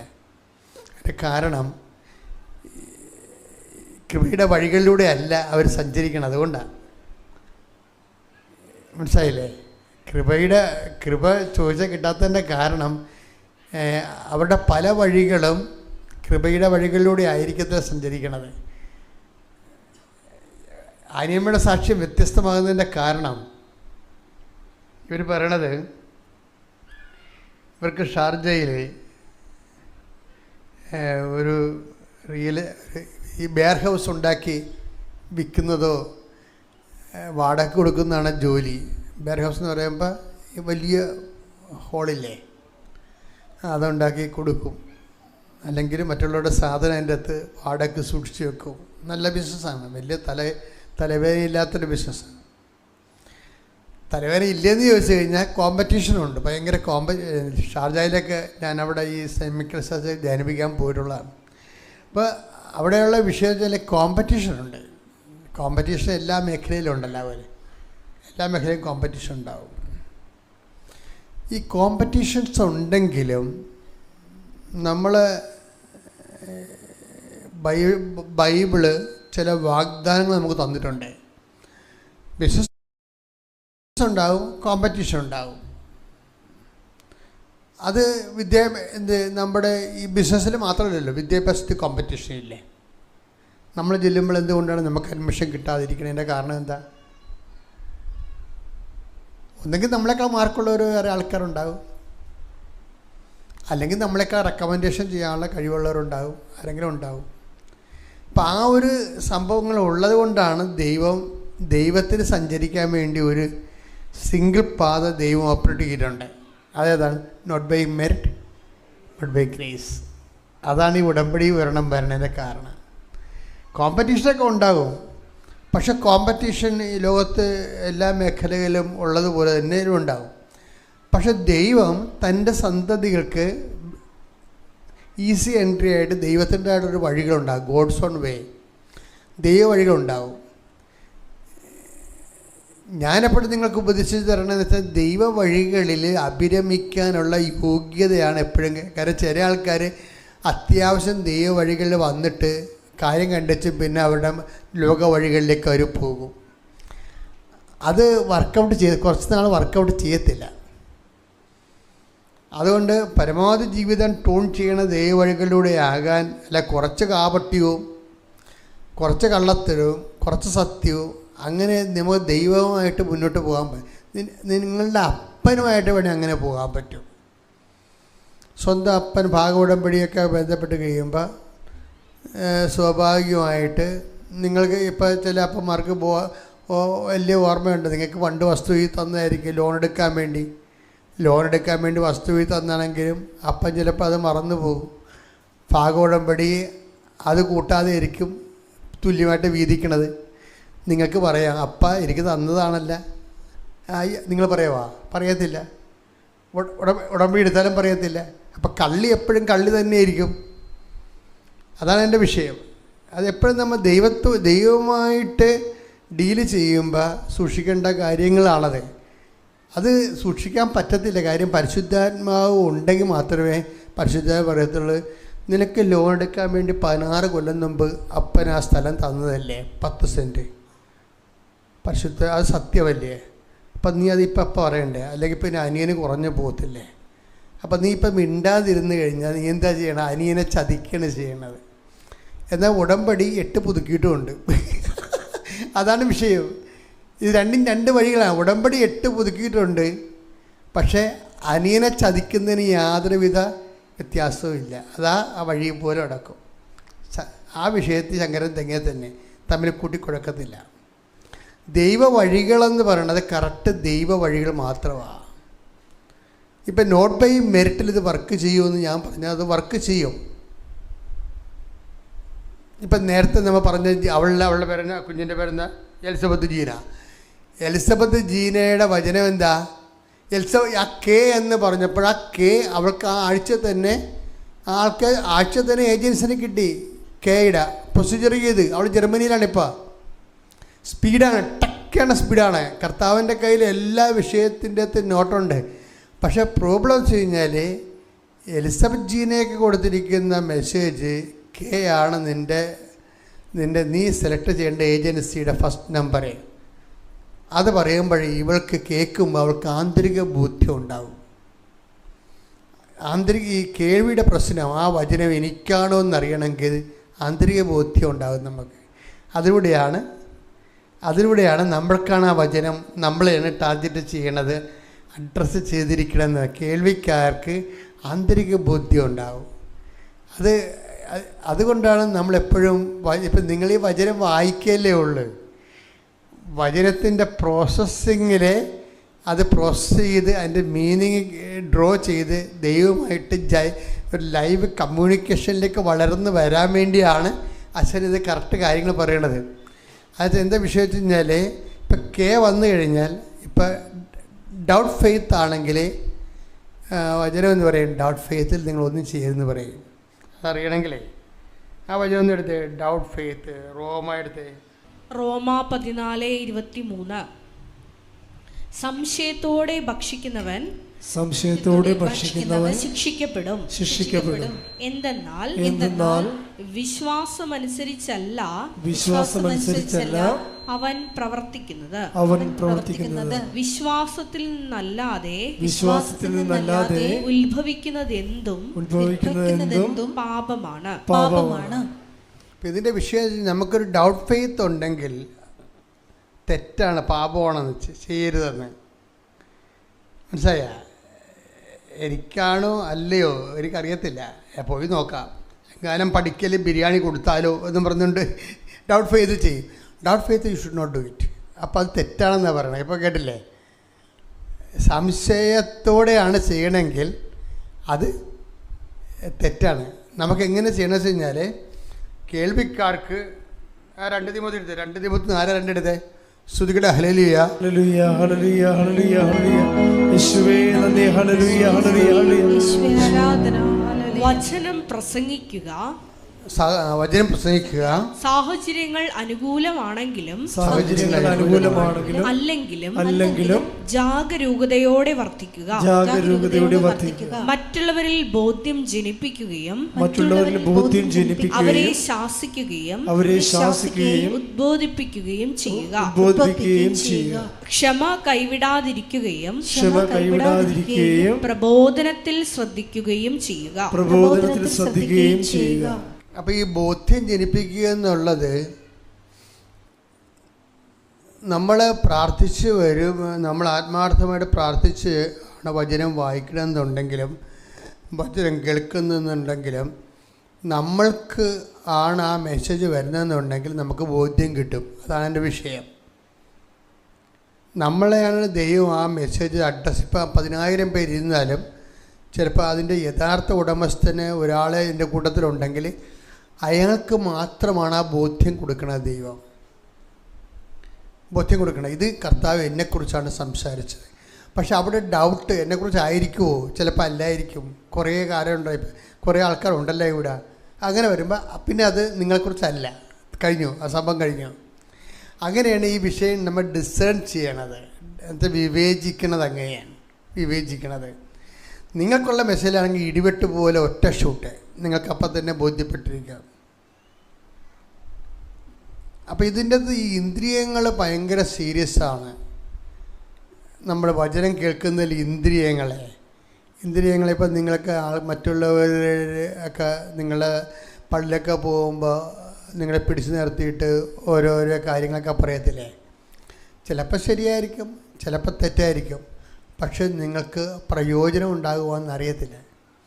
പ്രയോജനമില്ലാത്ത ഒരു കാര്യവും നിങ്ങൾ കേൾക്കരുതെന്നുള്ളതാണ്. ഇപ്പം നാത്തുവിൻ്റെ ഏഷണി ആയാലും അമ്മാവൻ്റെ മോൾ ചാടിപ്പോയ കാര്യമായാലും നിങ്ങൾ ഈ വചനത്തിൻ്റെ ചെവികൾ വെച്ചിട്ട് ഈ സാധനങ്ങളൊന്നും കേൾക്കരുത്. നിങ്ങൾക്ക് പറ്റുന്നൊരു അബദ്ധം ഇതിനിങ്ങനെ ചെവി അയ്യോ എന്നിട്ടാന്നും പറഞ്ഞുകൊണ്ടിരിക്കും. അതാണ് പക്ഷേ കർത്താവിന് വേണ്ടി നിങ്ങൾ സമർപ്പിച്ചിട്ടുള്ള ചെവികൾ നിങ്ങളെ ലോകത്തിന് വേണ്ടി ഉപയോഗിക്കുന്നു എന്നുള്ളതാണ് ചിലർക്ക് വരുന്നൊരു അബദ്ധം. ഇത് വളരെ സീരിയസ് വിഷയമാണ്. കർത്താവിന് വേണ്ടി നമ്മൾ ഉപയോഗിക്കുന്ന നമ്മുടെ ചെവികൾ, നാക്ക്, അത് ലോകത്തിൻ്റെ കാര്യങ്ങൾക്ക് വേണ്ടി ഉപയോഗിക്കുമ്പോൾ ബേസിക്കായിട്ട് നിങ്ങൾ ആരായി? നിങ്ങൾ ലോകത്താനായി മാറി. സിമ്പിളല്ലേ? നിങ്ങൾ 10 വട്ടം ഉടമ്പടി എടുത്താലും 14ാമത്തെ വട്ടം ഒരു ഉടമ്പടിയും ഇല്ലാതെ ജീവിക്കുന്ന ഒരു പെരിച്ചാഴി വന്നു വെച്ച് നിങ്ങളോട് എന്തെങ്കിലും കാര്യങ്ങൾ പറഞ്ഞാൽ നിങ്ങൾ ചെവി കൊടുത്താൽ അവിടെ റാങ്കിലായി നിങ്ങൾ ഉടനെ ഓട്ടോമാറ്റിക്കലായിട്ട്. അതുകൊണ്ടാണ് ബൈബിൾ എപ്പോഴും പറയുന്നത് നിങ്ങൾ അവരെ വിട്ടു പോരൂ, അവരന്തരെ നയിക്കുന്ന അന്തരാണ് എന്നൊക്കെ ഈശോ പറയണില്ല. എന്താണ്? ഒരു വേർപാട് എപ്പോഴും വരുന്നുണ്ട് ഇതിൻ്റെ അകത്ത്. ഉടമ്പടിയിൽ ദൈവം ഉടമ്പടിയിരിക്കുന്ന ആൾക്കാർ ലൗകിക ദൈവത്തിന് പ്രാധാന്യം കൊടുക്കാതെ, വചനത്തിന് പ്രാധാന്യം കൊടുക്കാതെ ജീവിക്കുന്ന ആൾക്കാരുടെ ഉപജാപങ്ങളിൽ പങ്കെടുക്കരുത്. കാര്യം നിങ്ങൾക്കത് താല്പര്യമില്ല. ആ വർത്തമാനം കേട്ടാൽ അവരവരുടെ വഴിക്ക് പോയിക്കൊള്ളും. നിങ്ങൾക്ക് താല്പര്യം ഉണ്ടെന്ന് തോന്നണ കൊണ്ടാണ് അവർ നിങ്ങളോടത് പറയണത്. അവർക്ക് അത് മാത്രമേ പറയാനുള്ളൂ. അതാണ് വിഷയം. വേറെ ഒന്നും അവർക്ക് അറിയത്തില്ല. അങ്ങനെയുള്ള ആൾക്കാരുമായിട്ട് നമ്മൾക്ക് റിലേഷൻസ് വളരെ കാര്യമാത്രമായ റിലേഷൻസേ പറ്റത്തുള്ളൂ. എന്ന് വെച്ച് കഴിഞ്ഞാൽ അത്യാവശ്യം വേണ്ട കാര്യങ്ങൾക്ക് വേണ്ടി മാത്രം. അപ്പം അതുകൊണ്ടൊന്ന് പ്രാർത്ഥിച്ചേ. കർത്താവായ ദൈവമേ, അങ്ങയുടെ വചനങ്ങൾ കേൾക്കുന്നതിന് എൻ്റെ കാതുകളെ ഞാൻ സമർപ്പിക്കുന്നു. അങ്ങയുടെ വചനങ്ങൾ സ്വീകരിക്കുന്നതിന് പരിശുദ്ധ അമ്മയെ പോലെ അതനുസരിച്ച് ജീവിക്കുന്നതിന് എൻ്റെ സമർപ്പണത്തെ സഹായിക്കണമേ. അപ്പം നിങ്ങളെ ഇങ്ങനെയുള്ള കാര്യങ്ങൾക്കെല്ലാം ഉടമ്പടി വിഹിതമായിട്ട് ദൈവത്തിൻ്റെ പങ്കാളി കൂട്ടുവേലക്കാരായിട്ട് ജീവിക്കണമെന്ന് ദൈവം തോന്നുകയും ദൈവത്തിൻ്റെ കൂട്ടുവേലക്കാരായത് കൊണ്ട് തന്നെ സാത്താൻ്റെ കൂട്ടുവേലക്കാരുമായിട്ട് നമ്മൾ വേറെ പിരിയുന്നു ഇല്ലേ? ദൈവത്തിൻ്റെ കൂട്ടുവേലക്കാരായത് കൊണ്ടാണ് നമ്മൾ ഇതുപോലെ സാത്താൻ്റെ കൂട്ടുവേലക്കാരുമായിട്ട് നമുക്കൊന്നും നഷ്ടപ്പെടാനില്ല. നിങ്ങളെ ചിലപ്പോൾ അവർ കടം മേടിച്ച കാശ് വീണ്ടും വന്ന് ചോദിക്കുന്നേ ഉള്ളൂ. അതുണ്ടെങ്കിൽ കൊടുക്കുക, അത്രേ ഉള്ളൂ. വേറെ പ്രശ്നം ഇങ്ങനെയുള്ള ആൾക്കാർ അത്രേ ചെയ്യത്തുള്ളൂ. അപ്പം ആരെയും പേടിക്കേണ്ട കാര്യങ്ങളൊന്നുമില്ല. മറിച്ച് നിങ്ങളെ ദൈവതിരുസന്നിധിയിൽ നമുക്ക് കിട്ടിയിരിക്കുന്ന ഏറ്റവും വലിയൊരു ദൈവദാനമാണ്. ഇത് വെച്ച് നമുക്ക് പിടിച്ച് ദൈവത്തിൽ നിന്ന് വളരണം. കർത്താവ് നമ്മുടെ കൂടെ എവിടെ ചെന്നാലും ഉണ്ടാവും. ഇപ്പോൾ ആനിയമ്മ പറഞ്ഞില്ലേ, ആനിയമ്മ ഫ്രാൻസിസ് പറഞ്ഞെന്താ? ആനിയമ്മ ഫ്രാൻസിസ് പറയണത്, ഞാനിങ്ങനെ ലക്ഷങ്ങളുടെ ബിസിനസ്സൊക്കെ നടത്തുന്നെങ്കിൽ എനിക്ക് ആക്രാന്തമൊന്നുമില്ലെന്ന്. അത് ശരിയാണ്, കൂളാണ്. കൂടുതലുണ്ടാക്കണമെന്ന് ആക്രാന്തമൊന്നുമില്ല. പിന്നെ ഞാൻ ദൈവത്തിൽ നിരക്കാത്തൊന്നും ചെയ്യത്തില്ല, ഇതുവരെ ചെയ്തിട്ടില്ല, ഇനി ചെയ്യത്തുമില്ല. അങ്ങനെയൊക്കെ ഒരു ബിസിനസ്സുകാർക്ക് പറയാൻ ഭയങ്കര കാര്യം. ബിസിനസ്സുകാർ പകുതി മുക്കാലും ദൈവത്തിൽ നിരക്കാതെ ചെയ്യുന്ന പാർട്ടിയാണ്. അപ്പോൾ ഇവർ വന്നിച്ചും പറയണത്, ഞാൻ ദൈവത്തിന് നിരക്കാത്തത് ഇന്ന് വരെ ചെയ്തിട്ടില്ല, ബിസിനസ്സിൽ ചെയ്യത്തുമില്ല, അതിൽ കുറഞ്ഞ ലാഭം എനിക്ക് മതി. അത് നിലപാടാണ് ശരിക്കും. ഉടമ്പടിയും നിങ്ങൾക്ക് തോന്നണ്ട, ഉടമ്പടിയും ദൈവമായിട്ട് ജീവിതം എന്ന് പറയണത് എല്ലാ മേഖലകളിലും ഒരു നിലപാടാണ്.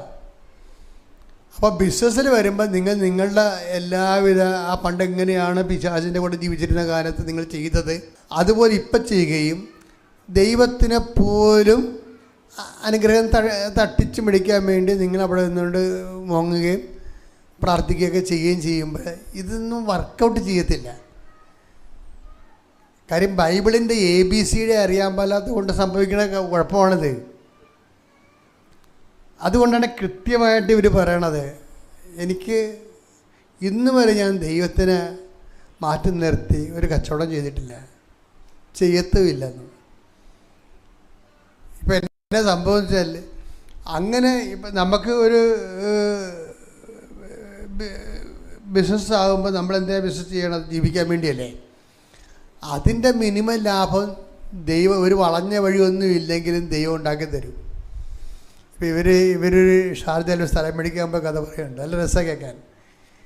അപ്പോൾ അവർക്ക് 150 സ്ക്വയർ ഫീറ്റ് സ്ഥലം വേണം. ഒരു സ്ക്വയർ ഫീറ്റിന് 115 ദിർഹം. അപ്പോൾ അവർ റിയൽ എസ്റ്റേറ്റുകാരോട് സ്ഥലം ബാർഗെയിൻ ചെയ്തപ്പോൾ ഇവർ എഴുതി കൊടുത്ത് ഒരു സ്ക്വയർ ഫീറ്റിന് 100 ദിർഹമാണെങ്കിൽ, ഇപ്പം 100 സ്ക്വയർ ഫീറ്റ് 100 ദിർഹം എന്ന് പറയുമ്പോൾ നമ്മുടെ 26 രൂപയാണ് ദിർഹം. അപ്പോൾ 100 എന്ന് പറയുമ്പോൾ 22,600 രൂപ സ്ക്വയർ ഫീറ്റിന്. അങ്ങനെ ഞാൻ എടുത്തോളാം എന്ന് പറഞ്ഞ് ഇവർ പറയുകയാണ്. അപ്പോൾ അത് പറഞ്ഞ് അവർ ചിരിച്ച് അത് കിട്ടത്തില്ലെന്ന് പറഞ്ഞ് 6 മാസം കഴിഞ്ഞപ്പോൾ, ഒരു 2 ആഴ്ച കഴിഞ്ഞപ്പോൾ ഇവർ വീണ്ടും ഇവരുടെ അടുത്ത് ചെന്ന്, അതൊരു എക്സ്പോയിലാണ് പോയത്, റിയൽ എസ്റ്റേറ്റുകാരുടെ എക്സ്പോയിൽ ചെന്ന്. എക്സ്പോയിൽ ചെന്നപ്പോൾ ഇവർ പറഞ്ഞ സ്പോട്ട് റിയൽ എസ്റ്റേറ്റുകാർ അവിടെ ഇരിപ്പുണ്ട്. ഒരു സ്ക്വയർ ഫീറ്റിന് 100 ദിർഹമാണെങ്കിൽ എടുക്കാമെന്ന് പറഞ്ഞത്. അവരിപ്പോൾ പറയണത് 65 ദിർഹത്തിന് തരാമെന്ന്. ഇത് മനസ്സാകാതെ ഉണ്ടായി. ഈ ബിസിനസ് മനസ്സാകണില്ല. എന്ന് വെച്ച് കഴിഞ്ഞാൽ 115 വേണമെന്ന് പറഞ്ഞ ആൾക്കാരോട് 100 എടുത്തോളാമെന്ന് പറഞ്ഞതാണ്. പിന്നെ അത് ബിസിനസ് അവർ കൊടുക്കാമെന്ന് പറഞ്ഞിരുന്നെങ്കിൽ അപ്പം കൊടുത്തേനോ. ഇറ്റ്സ് ഓക്കെ മാഡം, ഞങ്ങൾക്ക് സെറ്റാണെന്ന് പറയണമെങ്കിൽ അപ്പം ഇത് ഡീലായി പോയിരാം. മാതാവ് അവരെ കൊണ്ട് ഡീല് ചെയ്യിച്ചില്ലത്. അതാണ് ബിസിനസ്. എന്നിട്ട് ഒരു 6 മാസം കഴിഞ്ഞപ്പോൾ വീണ്ടും ഇവരെ കാണുകയാണ്. കാണുമ്പോൾ പറയാണ് ആ സ്പോട്ടിന് 65 ദിർഹത്തിനാണെങ്കിൽ തരണതിന് കുഴപ്പമില്ലെന്ന്. അപ്പം തന്നെ അത് ഡീലായി. ഇവരാണ് 100 പറഞ്ഞതെന്ന് ഓർക്കണം. അതാണ് ബിസിനസ്. ഇവരാണ് 100 പറഞ്ഞത്. 100 പറഞ്ഞതിന് അന്ന് അവർ സമ്മതിച്ചിരുന്നെങ്കിൽ ഈ 100 വെച്ചവർക്ക് നഷ്ടപ്പെട്ടു തരാം. അന്നവർ സമ്മതിക്കാതെ ഇന്ന് 65-ന് സമ്മതിക്കുമ്പോൾ ഈ ബിസിനസ് ആരാണ് ചെയ്തിരിക്കുന്നത്? അമ്മയാണ് ചെയ്തിരിക്കുന്നത്. അതാണ് വിഷയം. അതായത് നമ്മൾ ലാഭം ഉണ്ടാക്കാൻ വേണ്ടിയാണ് ദൈവത്തിനെ വഞ്ചിക്കണതും പറ്റിക്കണതും, ദൈവത്തിൻ്റെ കണ്ണി പൊടിയിടണതും. പക്ഷേ ദൈവത്തിൻ്റെ കണ്ണി പൊടിയിട്ടിട്ടൊരു പൈസ എനിക്ക് വേണ്ട എന്ന് ഒരുത്തൻ്റെ സ്റ്റാൻഡ് എടുത്ത് കഴിഞ്ഞാൽ നീ നിന്റെ കുഞ്ഞുങ്ങളും ജീവിക്കാനുള്ള സത്യസന്ധമായ വേണം. സത്യസന്ധമായ പൈസ കർത്താവ് ബിസിനസ്സിലൂടെ നിനക്ക് തരും. കൈയടിച്ച് ശ്രദ്ധിക്കട്ടെ. ഹല്ലേലൂയ.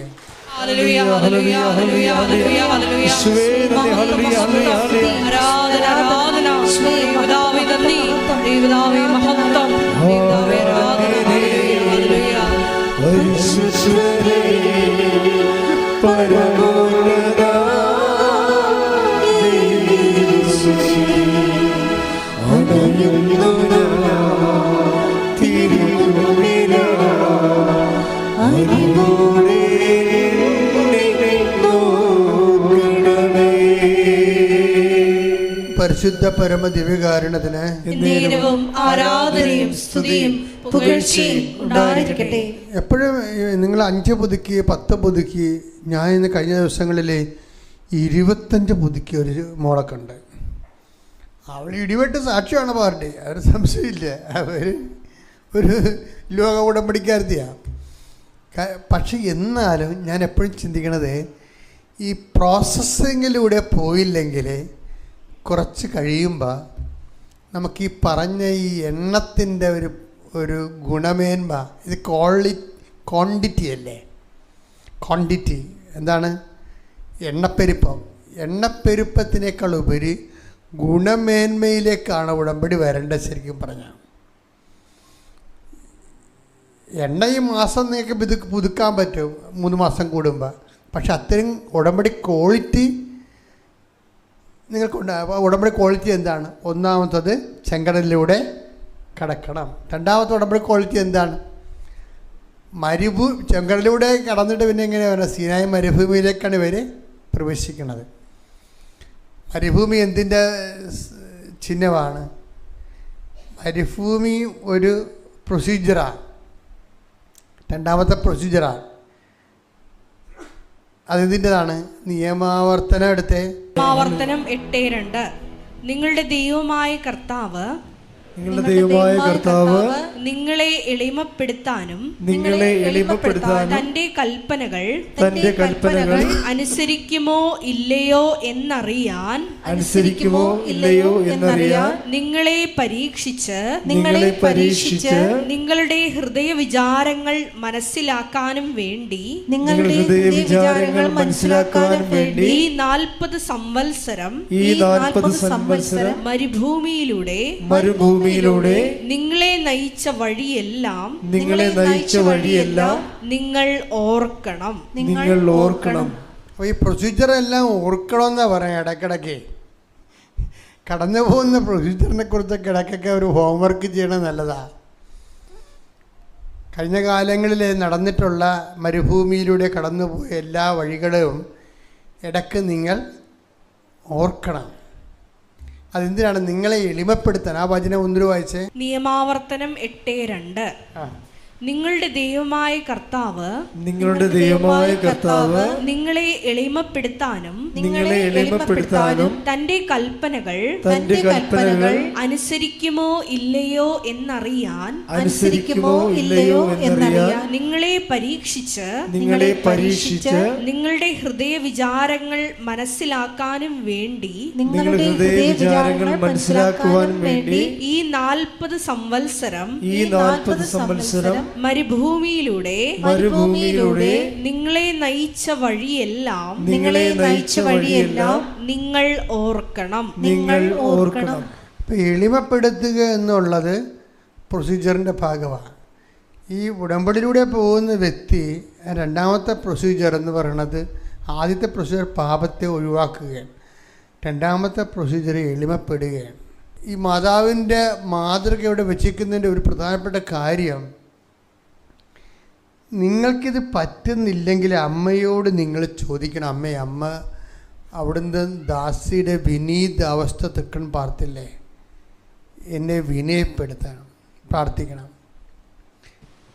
ഈ വിനയം ഇല്ലെന്നൊന്നുമില്ല, ദൈവത്തിൻ്റെ മുമ്പിലുള്ള ഒരുമാരപ്പെട്ട അഭിനയമാണ് നിങ്ങളുടെ വിനയം. പല ആൾക്കാരുടെയും യഥാർത്ഥ വിനയം, ഞാൻ വളരെ അപൂർവ ആൾക്കാർക്ക് വിനയം കണ്ടിട്ടുള്ളൂ. അവരുടെ എല്ലാവരുടെയും അവരുടെ ഈഗോയെ, ചിലപ്പോൾ ഞാനോടത്ത് ഇൻക്ലൂഡിങ് മൈസെൽഫ്, ഞാൻ എന്നെ വളരെ ക്രിട്ടിക്കലായിട്ട് നോക്കുന്ന ആളാണ്. നമ്മുടെ ഈഗോയെ ഡയറക്റ്റ് ഹർട്ട് ചെയ്യുന്ന ഒരു സ്ഥലത്ത് പോയാൽ നമ്മൾ ഉടനെ അലാമാകും. ഉടനെ നമ്മുടെ ഈഗോയെ ഡയറക്റ്റ് ഹർട്ട് ചെയ്യുന്ന ഒരിടത്ത് വന്നു കഴിഞ്ഞാൽ മാത്രമേ നമുക്ക് എളിമയുണ്ടോ ഇല്ലയോ എന്ന് മനസ്സിലാകത്തുള്ളൂ. അല്ലേ മനസ്സിലാകത്തില്ല.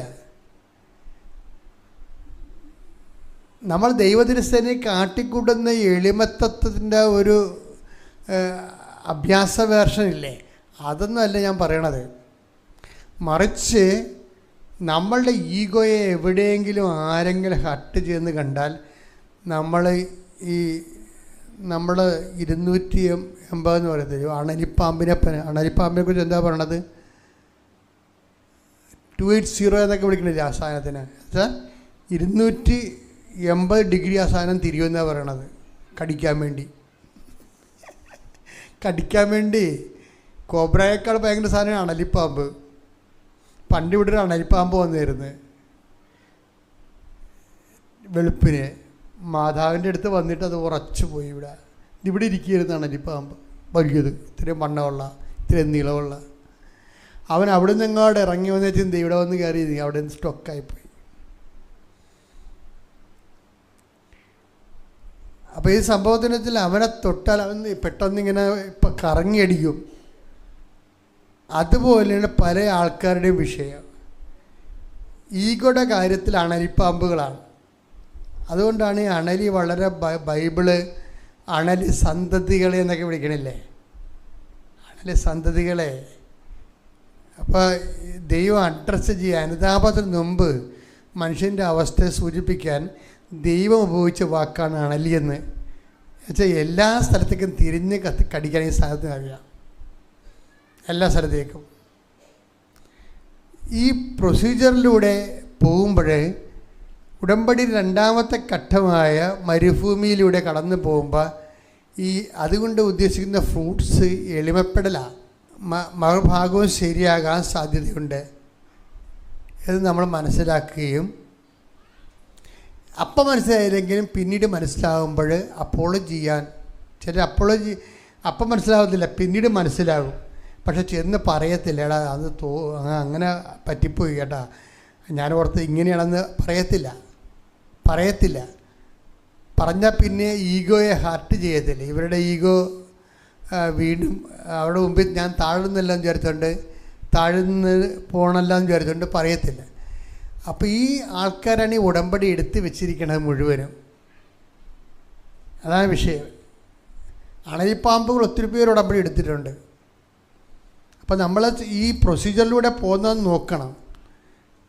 ഒരു മരുഭൂമിയുണ്ട്, ജോലി കിട്ടാത്ത, തണൽമരമില്ലാത്ത, ഒരു അഡ്മിഷനും കിട്ടാത്ത ഒരു മരുഭൂമി. ആ മരുഭൂമിയിലൂടെ കടന്നു പോകുമ്പോൾ നമ്മൾക്കിപ്പോൾ ജോലി കിട്ടാത്ത, കല്യാണം ഒക്കാത്ത, വസ്തു വിൽക്കാത്ത, വരുമാനം കിട്ടാത്ത, ഒരു അഭയസ്ഥാനം കാണാത്ത ഒരു കാലത്തിനാണല്ലോ ഈ മരുഭൂമി എന്ന് പറയണത്. അല്ലാതെ എല്ലാവരെയും കൊണ്ട് യൂദയ മരുഭൂമി ഇടുന്ന പരിപാടിയൊന്നും അല്ലേ.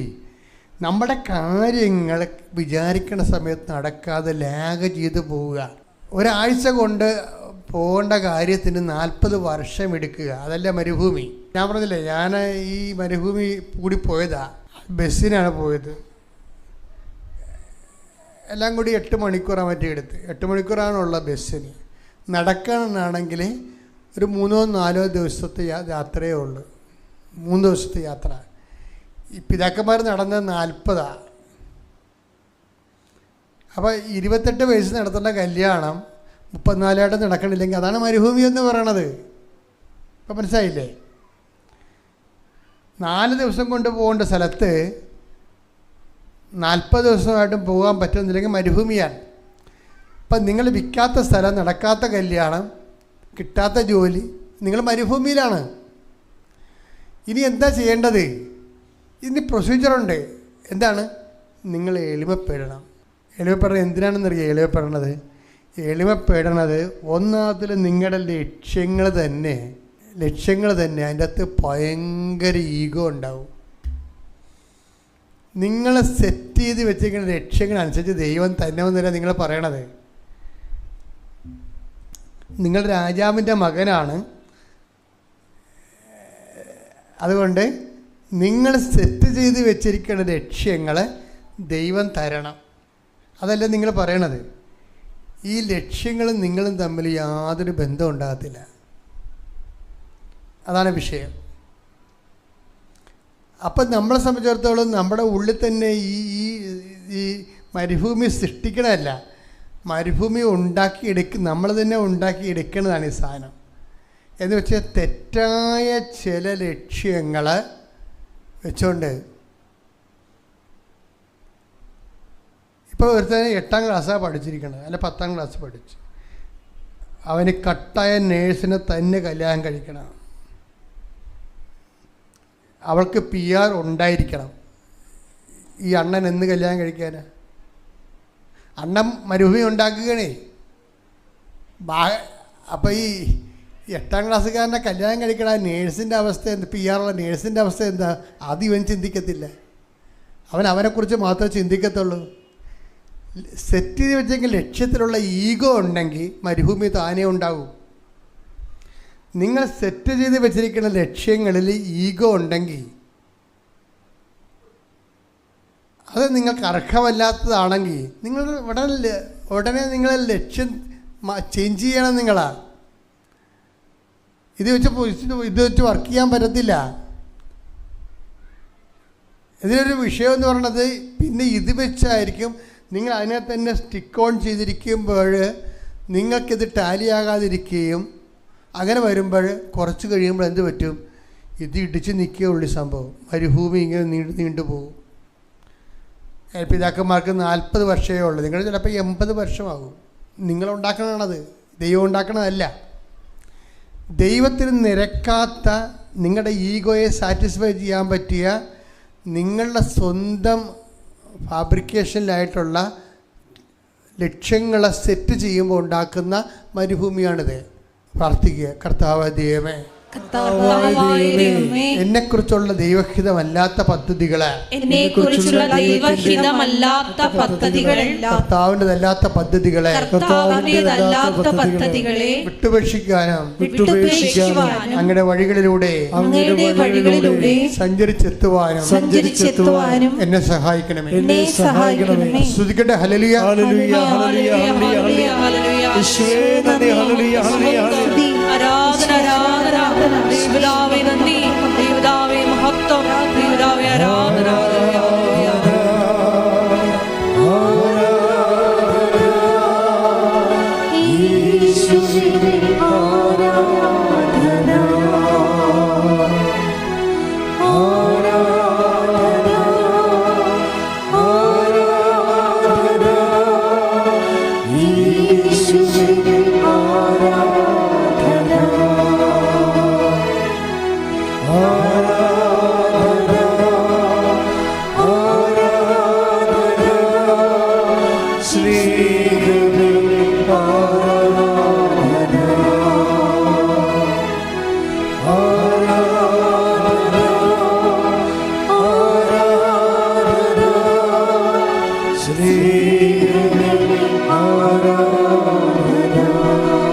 പരിശുദ്ധ പരമദിവ്യകാരുണ്യത്തിന് ആരാധനയും സ്തുതിയും പുകഴ്ചയും ഉണ്ടായിരിക്കട്ടെ. ഇപ്പം നമ്മൾ 2 പ്രൊസീജിയർ കണ്ടായിരുന്നു അല്ലേ? ഒരു ഉടമ്പടിയുടെ വാഗ്ദാനം പ്രാപിക്കാൻ വേണ്ടി മുന്നോട്ട് പോകുമ്പോൾ ആ പ്രോസസ്സിങ്, ആ പ്രക്രിയയിൽ കുറേ ഘടകങ്ങളുണ്ട്. അതിൽ ഒരു ഘടകമാണ് ചെങ്കടൽ. നമ്മുടെ പാപങ്ങൾ വെറുത്ത് ഉപേക്ഷിക്കാനുള്ള സ്ഥലമാണ്. രണ്ടാമത്തെ മരുഭൂമി, അത് നമ്മളെ എളിമപ്പെടുത്താനും ലക്ഷ്യങ്ങൾ നമുക്ക് പറ്റാത്തതാണെങ്കിലും നമ്മുടെ ഓവർ ഈഗോ അതിൻ്റെ അകത്ത് ആ ലക്ഷ്യത്തിലുണ്ടെങ്കിൽ, നമ്മുടെ ലക്ഷ്യത്തിൽ ഈ ഓവർ ഈഗോ ഉണ്ടെങ്കിൽ പ്രത്യേകം ശ്രദ്ധിക്കണം. ചില ആൾക്കാർ ക്ഷിപ്ര പണക്കാരില്ലേ? ക്ഷിപ്ര പണക്കാരുണ്ട്. ഈ ഓവർ ഈഗോ ഉള്ളവരുടെ മീൻസാണ് ക്ഷിപ്ര പണക്കാരെന്ന് പറയുക. എന്ന് വെച്ചാൽ സംഭവത്തിൽ പെട്ടെന്ന് ഒരു കമ്പനി തുടങ്ങി, പെട്ടെന്ന് ഒരു വാനെടുത്ത്, പെട്ടെന്ന് ആ കമ്പനിക്ക് പറ്റിയ പിക്കപ്പ് വാൻ വാങ്ങി, പെട്ടെന്ന് ഒരു 3-4 മാസം കൊണ്ട് കമ്പനിയായി വാണായി. പിന്നെ ആളിങ്ങനെ ബോബൻ മോളിലെ കഥാപാത്രം പോലെ കൂളിംഗ് ഗ്ലാസ്സൊക്കെ വെച്ച് മുതലാളി പോവുകയാണ്. അപ്പോൾ ചെറിയ പറയും, ഇവന് കള്ളപ്പണം എവിടുന്ന് കിട്ടിയിട്ടുണ്ട്. അതാണ് കാര്യം. ഇവൻ്റെ കുഞ്ഞുനാൾ മുതൽ കൂട്ടുകാരുമായിട്ട് ഒരു മത്സരമാണ്. ആ മത്സരത്തിൽ ഇവൻ തോറ്റു. കൂട്ടുകാരൊക്കെ ഓരോരോ സ്ഥലത്ത് പോയി പണ്ട് വാതൊക്കെ വെച്ചിട്ട് നമ്മൾ ഓർക്കണം, നമ്മുടെ പല ലക്ഷ്യങ്ങളുടെ പിന്നിലും ഒത്തിരി ഡ്രാക്കുളാമാരുണ്ട്. കൂട്ടുകാരാണത്. നമ്മുടെ ലക്ഷ്യങ്ങൾ തന്നിരിക്കുന്നത് നമ്മളല്ല. നിങ്ങൾ ഉണ്ടാക്കിയിരിക്കുന്ന ലക്ഷ്യങ്ങൾ വേറെ ആരും നിങ്ങളുടെ തലയിൽ അടിച്ച് ഏൽപ്പിച്ചതാണ്. അതിനു വേണ്ടിയാണ് അപ്പൻ ഉറങ്ങിക്കിടന്നപ്പോൾ പ്രമാണം കൊണ്ടുപോയി ലോൺ എടുത്ത് ഇപ്പം കമ്പനിയായി, കാറായി. എന്താ വിഷയം?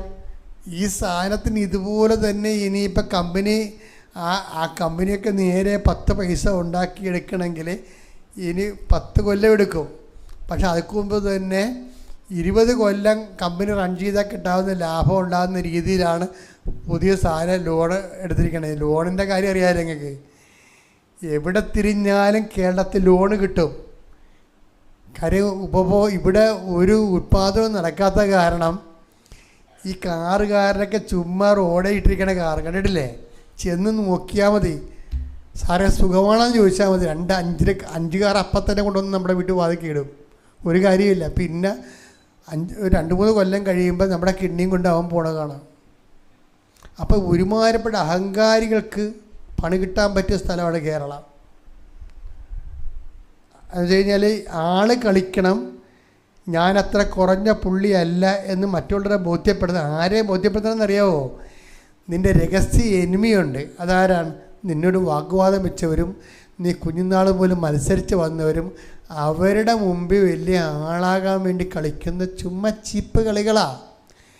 ഇതാണ് ഈ മരുഭൂമി എന്ന് പറയണത്. ഇത് വിഗ്രഹവുമാണ്. കാറിനോടുള്ള ആസക്തികളെ, വലിയ വീടിനോടുള്ള ആസക്തികളെ, നിങ്ങൾ ഒരു ചെറുക്കനെയും കല്യാണം കഴിച്ച് അല്ലെങ്കിൽ ഒരു പെണ്ണിനെയും കല്യാണം കഴിച്ച് 2 പിള്ളേരുമായി, ഒരു കാറുമായി, പിന്നെ ഒരു വലിയ വീടുമായി. മലയാളിയുടെ സ്വപ്നമാണിത്. ശരാശരി മലയാളിയുടെ സ്വപ്നമാണ് ഇത്. തെറ്റല്ല. പക്ഷേ നമ്മൾക്ക് അസ്ഥിയായിട്ട് കൊള്ളാത്ത രൂപത്തിൽ ഇത് ചെയ്യാൻ പാടുള്ളൂ. അതാണ് വിഷയം. ഇതെല്ലാം ശരിയാണ്. നിങ്ങൾ ദൈവത്തിൻ്റെ മക്കളായത് കാരണം മാന്യമായിട്ട് തന്നെ ഇവിടെ ജീവിക്കണം. പക്ഷെ അസ്ഥിയായിട്ട് കൊള്ളരുത്. മറ്റുള്ളവരങ്ങനെ തൂങ്ങണമെന്ന് പറഞ്ഞ് നമുക്ക് പോയി തൂങ്ങാൻ പറ്റത്തില്ല. അതാണ് വിഷയം വരുന്നത്. അപ്പോൾ അത് വരുമ്പോൾ ചിലർ കാറിനോടുള്ള മോഹം അല്ലെങ്കിൽ വലിയ വീടിനുള്ള മോഹം വിഗ്രഹം പോലെ വരും. ഈ വിഗ്രഹത്തോട് ഡിറ്റാച്ച് ചെയ്യേണ്ടി വരും. അതാണ് ജോർദാൻ എന്ന് പറയണത്. ജോർദാൻ ഈ മരുഭൂമി കടന്നാൽ പിന്നെയുള്ള പ്രൊസീജിയർ എന്തിൻ്റെയാണ്? ജോർദാനാണ്. ജോർദാൻ കടക്കണം. ജോർദാൻ കടന്നു കഴിയുമ്പോൾ ജോഷുവ ഒരു കാര്യം പറയും. എന്താണ് ജോർദാൻ എന്നുള്ളത് പറയും. ജോഷുവ 24:15 കർത്താവിനെ സേവിക്കുന്നതിന് മനസ്സില്ലെങ്കിൽ നദിക്കക്കരെ നിങ്ങളുടെ പിതാക്കന്മാർ സേവിച്ച ദേവന്മാരെയോ നിങ്ങൾ വസിക്കുന്ന നാട്ടിലെ അമോര്യരുടെ ദേവന്മാരെയോ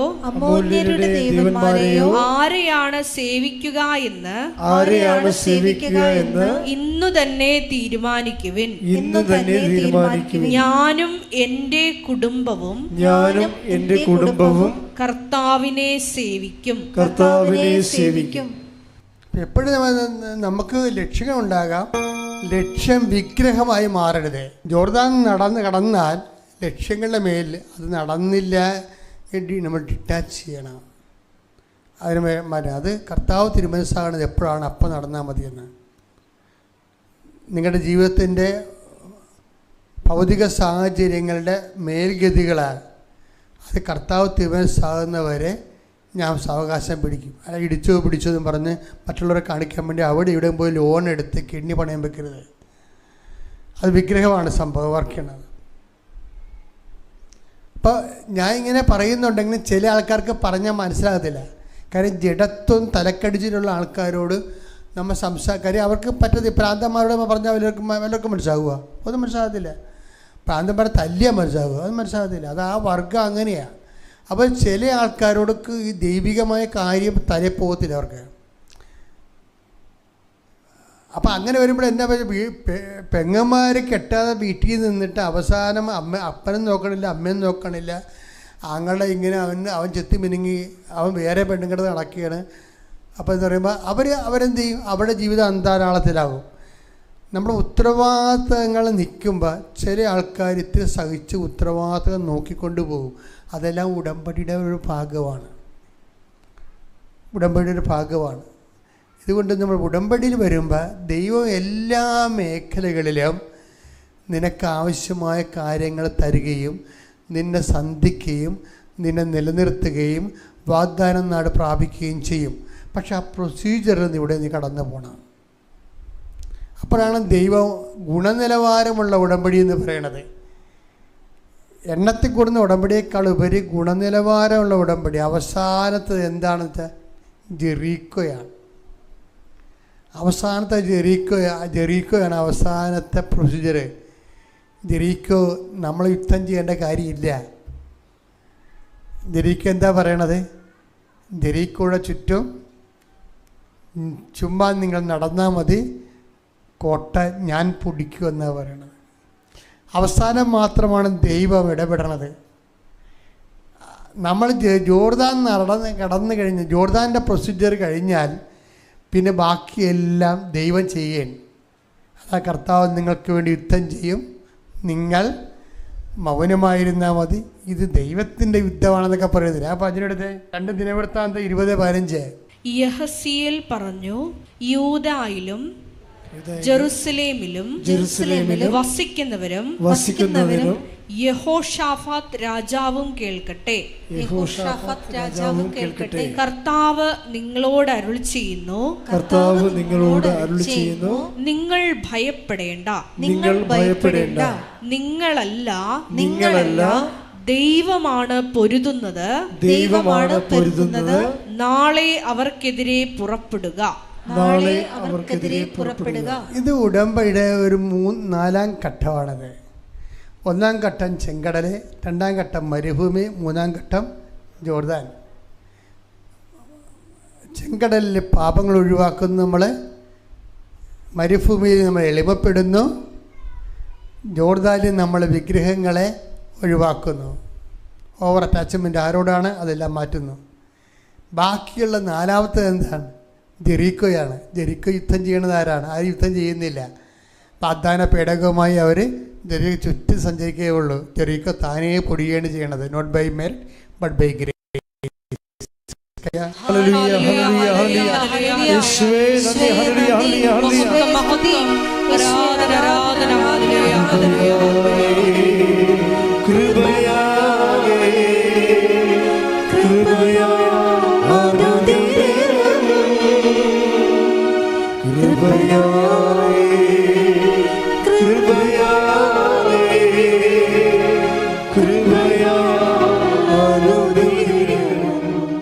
പരിശുദ്ധ പരമ ദിവ്യ കാരുണ്യത്തിന് നേരവും ആരാധനയും സ്തുതിയും പുകഴ്ചയും ഉണ്ടായിരിക്കട്ടെ. പരിശുദ്ധ പരമ ദിവ്യ കാരുണ്യത്തിന് നേരവും ആരാധനയും സ്തുതിയും പുകഴ്ചയും ഉണ്ടായിരിക്കട്ടെ. പരിശുദ്ധ പരമ ദിവ്യ കാരുണ്യത്തിന് നേരവും ആരാധനയും സ്തുതിയും പുകഴ്ചയും ഉണ്ടായിരിക്കട്ടെ.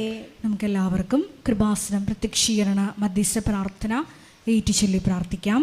അമ്മേ പരിശുദ്ധ അമ്മേ, ദൈവമാതാവേ, കൃപാസനത്തിലൂടെ ഞങ്ങൾക്കും ഞങ്ങളുടെ ദേശത്തിനും അമ്മ മധ്യസ്ഥം തേടി തന്ന എല്ലാ അനുഗ്രഹങ്ങൾക്കും കൃപകൾക്കും ഞങ്ങളിപ്പോൾ ഹൃദയം നിറഞ്ഞ നന്ദി പറയുന്നു. സ്തുതിച്ചു പ്രാർത്ഥിക്കാം. ഹല്ലേലൂയ, ഹല്ലേലൂയ. നാളിതുവരെ ഞങ്ങൾക്ക് ലഭിച്ച എല്ലാ കൃപകൾക്കും അനുഗ്രഹങ്ങൾക്കും നന്ദി പറയുന്നു. ഹല്ലേലൂയ, ഹല്ലേലൂയ. മഹത്വം, മഹത്വം, ആരാധന, ആരാധന. പിതാവേ നന്ദി, പിതാവേ മഹത്വം, പിതാവേ ആരാധന.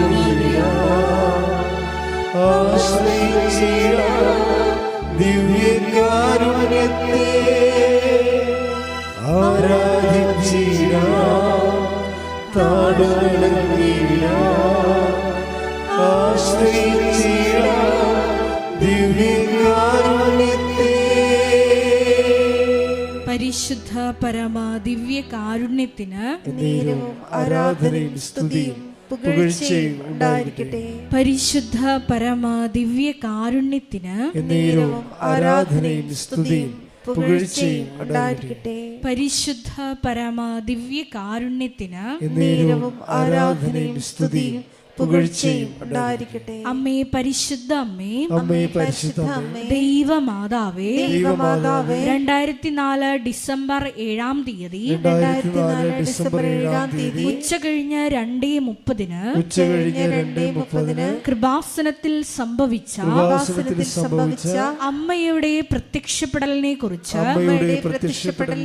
തിരുസഭയ്ക്ക് സമർപ്പിച്ചിരിക്കുന്ന പഠനരേഖകളുടെ മേൽ വസ്തുനിഷ്ഠവും ദൈവശാസ്ത്ര വിധി പ്രകാരമുള്ളതുമായ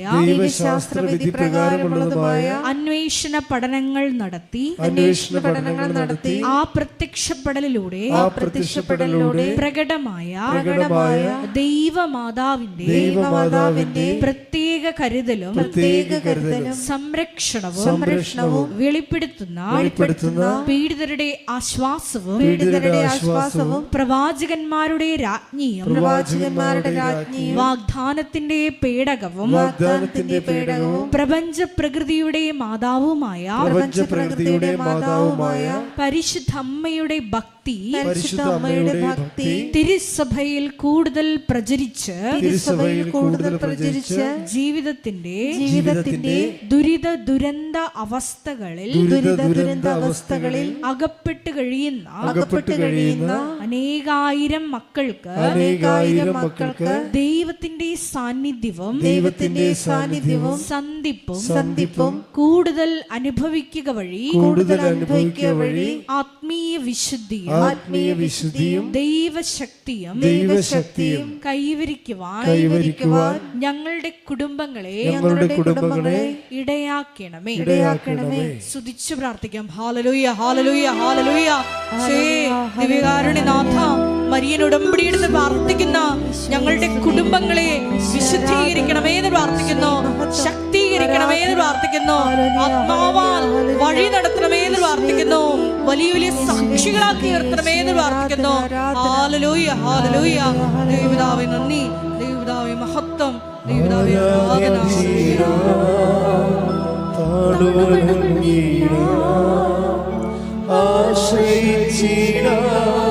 ദിവ്യകാരുണ്യത്തെ ആരാധിച്ചിടാം,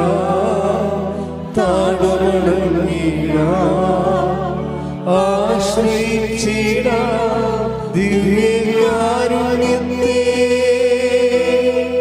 പരിശുദ്ധ പരമ ദിവ്യ കാരുണ്യത്തിന് ആരാധനയും സ്തുതിയും പുകഴ്ചയും ഉണ്ടായിരിക്കട്ടെ. പരിശുദ്ധ പരമ ദിവ്യ കാരുണ്യത്തിന് ആരാധനയും സ്തുതിയും പുകഴ്ചയും ഉണ്ടായിരിക്കട്ടെ. പരിശുദ്ധ പരമ ദിവ്യ കാരുണ്യത്തിന് ആരാധനയും സ്തുതിയും പുകഴ്ചയും ഉണ്ടായിരിക്കട്ടെ. അമ്മേ പരിശുദ്ധ അമ്മേ, അമ്മേ പരിശുദ്ധ അമ്മേ, ഭൂസ്വർലോകങ്ങളുടെ രാജ്ഞിയായ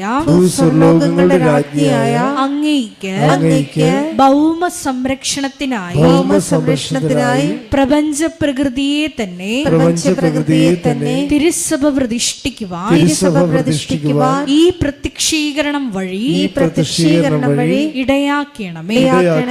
പരിശുദ്ധ അമ്മേ, ജപമാല മാതാവേ, സകല കൃപാസനം പ്രാർത്ഥനകളോടും ചേർത്ത് ഞങ്ങളിപ്പോൾ പ്രാർത്ഥിക്കുന്ന ഈ സമൂഹത്തിന്റെ പ്രത്യേക നിയോഗങ്ങളും മൗനമായിട്ട് നമ്മുടെ വ്യക്തിപരമായ പ്രാർത്ഥനാ വിഷയങ്ങളും സമാനമായിട്ടുള്ള ജീവിത ദുരിതങ്ങളിലൂടെ കടന്നു പോകുന്ന മക്കളെയും കൃപാസനത്തിൽ ജീവനോടെ പ്രത്യക്ഷയായ ദൈവമാതാവിൻ്റെ മധ്യസ്ഥയിൽ ദിവ്യകാരുണ്യ സന്നിധിയിൽ സമർപ്പിച്ച് നമുക്കൊരു നിമിഷം പ്രാർത്ഥിക്കാം.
അമ്മയുടെ പ്രത്യക്ഷീകരണത്തിന്റെ ഈ അനുഗ്രഹവേളയിൽ ഞങ്ങൾക്ക് സാധിച്ചു തരുവാൻ കനിയണമേ.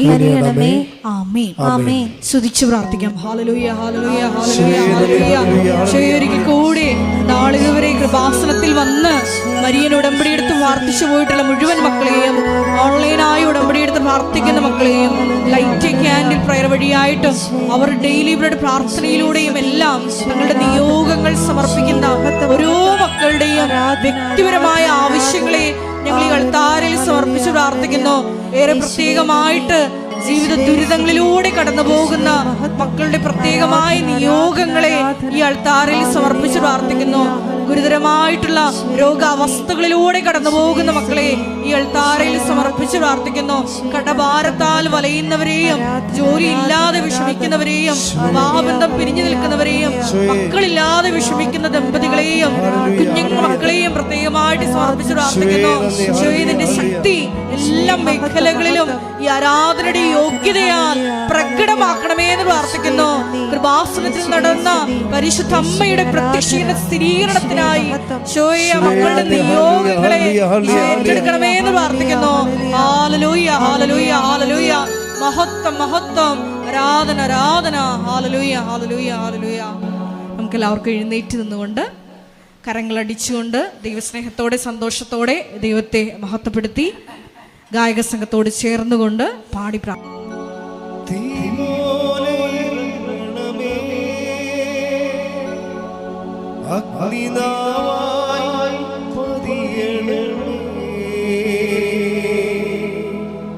കൊടുങ്കാറ്റായി വീശണമേ, ആത്മനദി ഒഴുകണമേ.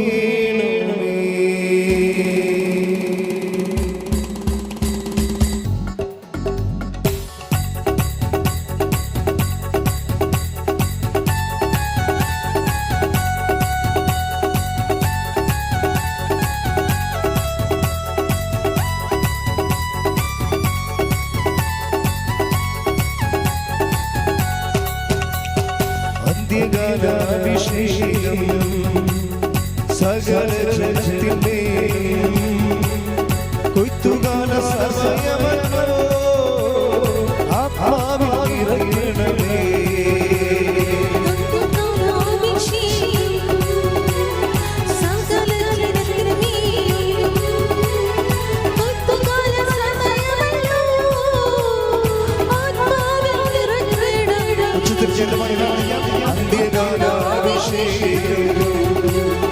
സകല ജനത്തിന്റെയും കൊയ്ത്തുകാല സമയമല്ലോ, ആത്മാവിൽ ഇറങ്ങണമേ. തീ പോലെ ഇറങ്ങണമേ, അഗ്നിനായി പതിയണമേ, കൊടുങ്കാറ്റായി വീശണമേ, ആത്മനദിയായി ഒഴുകണമേ.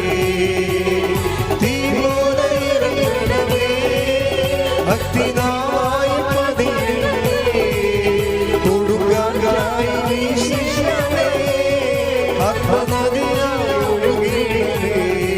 സ്തുതിക്കട്ടെ. ഹല്ലേലൂയ, ഹല്ലേലൂയ, ഹല്ലേലൂയ. യേശുവേ,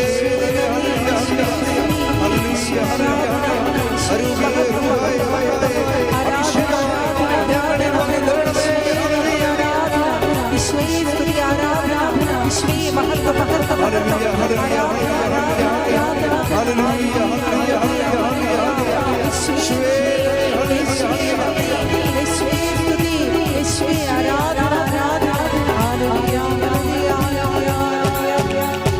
അസ്ഥിയുടെ താഴ്വരയിൽ ഒരു സൈന്യത്തെ ഞാൻ കാണുന്നു, അധികാരം പകരണമേ, ഇനി ഞാൻ പ്രവചിച്ച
രോഗസൗഖ്യ പ്രാർത്ഥനയാണ്.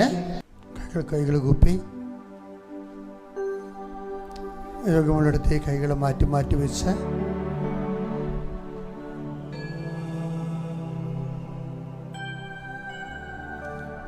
കർത്താവേ, നിന്റെ ഉന്നതമായ നാമത്തിന് സ്വസ്ഥം ചെയ്യുന്നു. കർത്താവേ, നിന്റെ വിശുദ്ധ പൗരോഹിത്യത്തെ മഹത്വപ്പെടുത്തണമേ.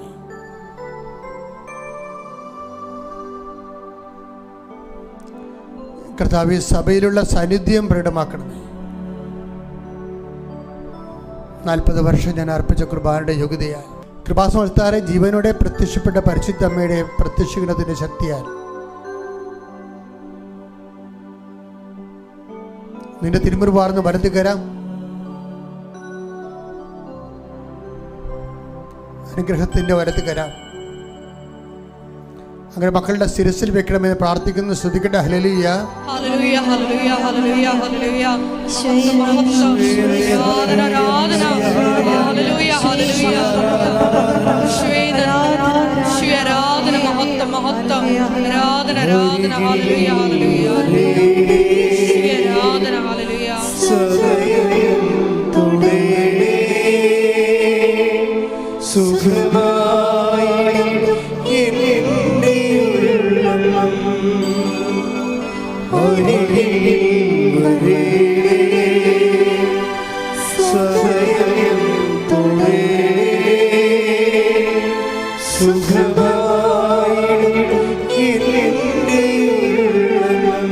അച്ഛനോട് ചേർന്ന് പ്രാർത്ഥി. കർത്താവായ ദൈവമേ, കർത്താവായ ദൈവമേ, ഉച്ച ഉള്ളങ്കാൽ വരെ ഉച്ചി മുതൽ ഉള്ളങ്കാൽ വരെ കർത്താവിന്റെ രക്തം പടരട്ടെ. കർത്താവിന്റെ രക്തം പടരട്ടെ. എല്ലാ കോശങ്ങളിലും എല്ലാ കോശങ്ങളിലും പേശികളിലും അസ്ഥിക്കുഴകളില് അസ്ഥിഞരമ്പുകളില് ശരീരകോശങ്ങളില് ആന്തരിക അവയവങ്ങളിലും കർത്താവിന്റെ രക്തം പടരട്ടെ. കർത്താവിന് ഉന്നതമായ നാമത്തിൽ സഭയുടെ അധികാരത്തിൽ കുരിശിന്റെ അടയാളത്തിൽ ദൈവത്തിന്റെ ശക്തിയാൽ മാരക രോഗങ്ങൾ തീരാവേദികള് യേശുവിന്റെ നാമത്തിൽ മാറിപ്പോകട്ടെ. ശ്രദ്ധിക്കട്ടെ. ഹല്ലേലൂയ, ഹല്ലേലൂയ, ഹല്ലേലൂയ, ഹല്ലേലൂയ, ഹല്ലേലൂയ. ഹല്ലേലൂയ, ഹല്ലേലൂയ, നാമത്തെ ആരാധനയിലൂടെ വീണ്ടും വീണ്ടും മഹത്വപ്പെടുത്തണമേ. Hallelujah, hallelujah.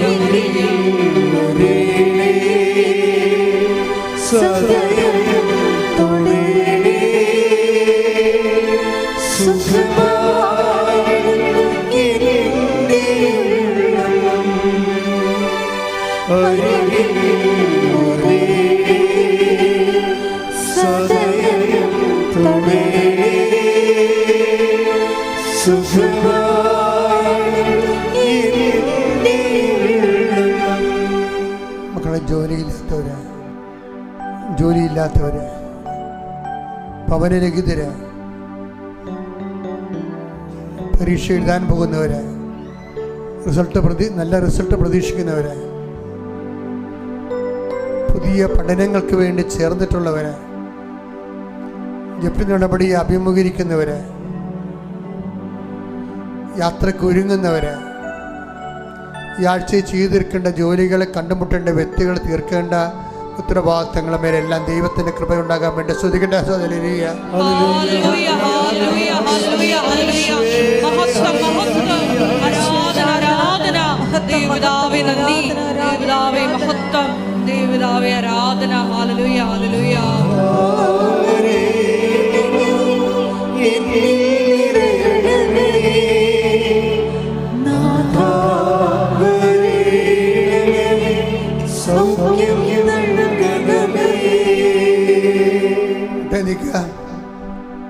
ഭക്തിയോടെ സമാപന ആശീർവാദം മേടിക്കാൻ പോവുകയാണ്. കർത്താവേ, അങ്ങയുടെ അവകാശവും ഓക്കിനുമായി ഞങ്ങളുടെ മക്കളെ കൈകൾ കൂപ്പി ഈ തീർത്ഥാടനത്തിന് ഓൺലൈനിലും പ്രാർത്ഥിച്ചുകൊണ്ടിരിക്കുന്നു. അങ്ങയുടെ തിരുമുറുവാണെന്ന് ആണിപ്പെടുത്താൻ അത്ഭുതകർത്താൽ ഓരോ മകനെയും മകളെയും അനുഗ്രഹിക്കണം.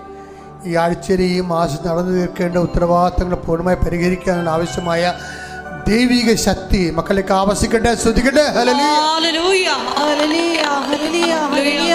മഹത്വം, മഹത്വം. ആരാധന. ശിരസ്സ് നമിച്ച് നമുക്ക് ദിവ്യകാരുണ്യനാഥന്റെ ആശീർവാദം സ്വീകരിക്കാം.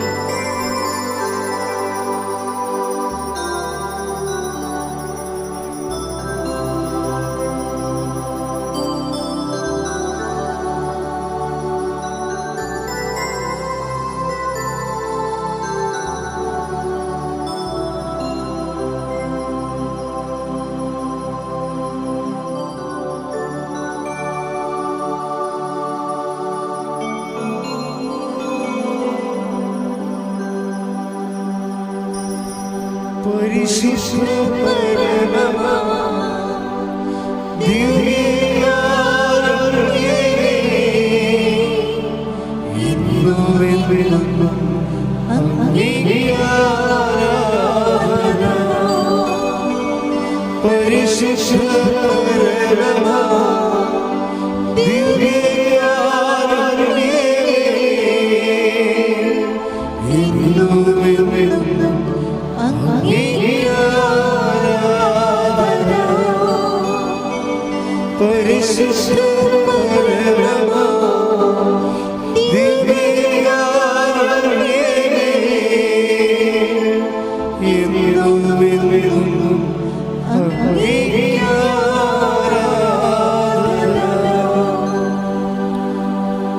ആവേ ആവേ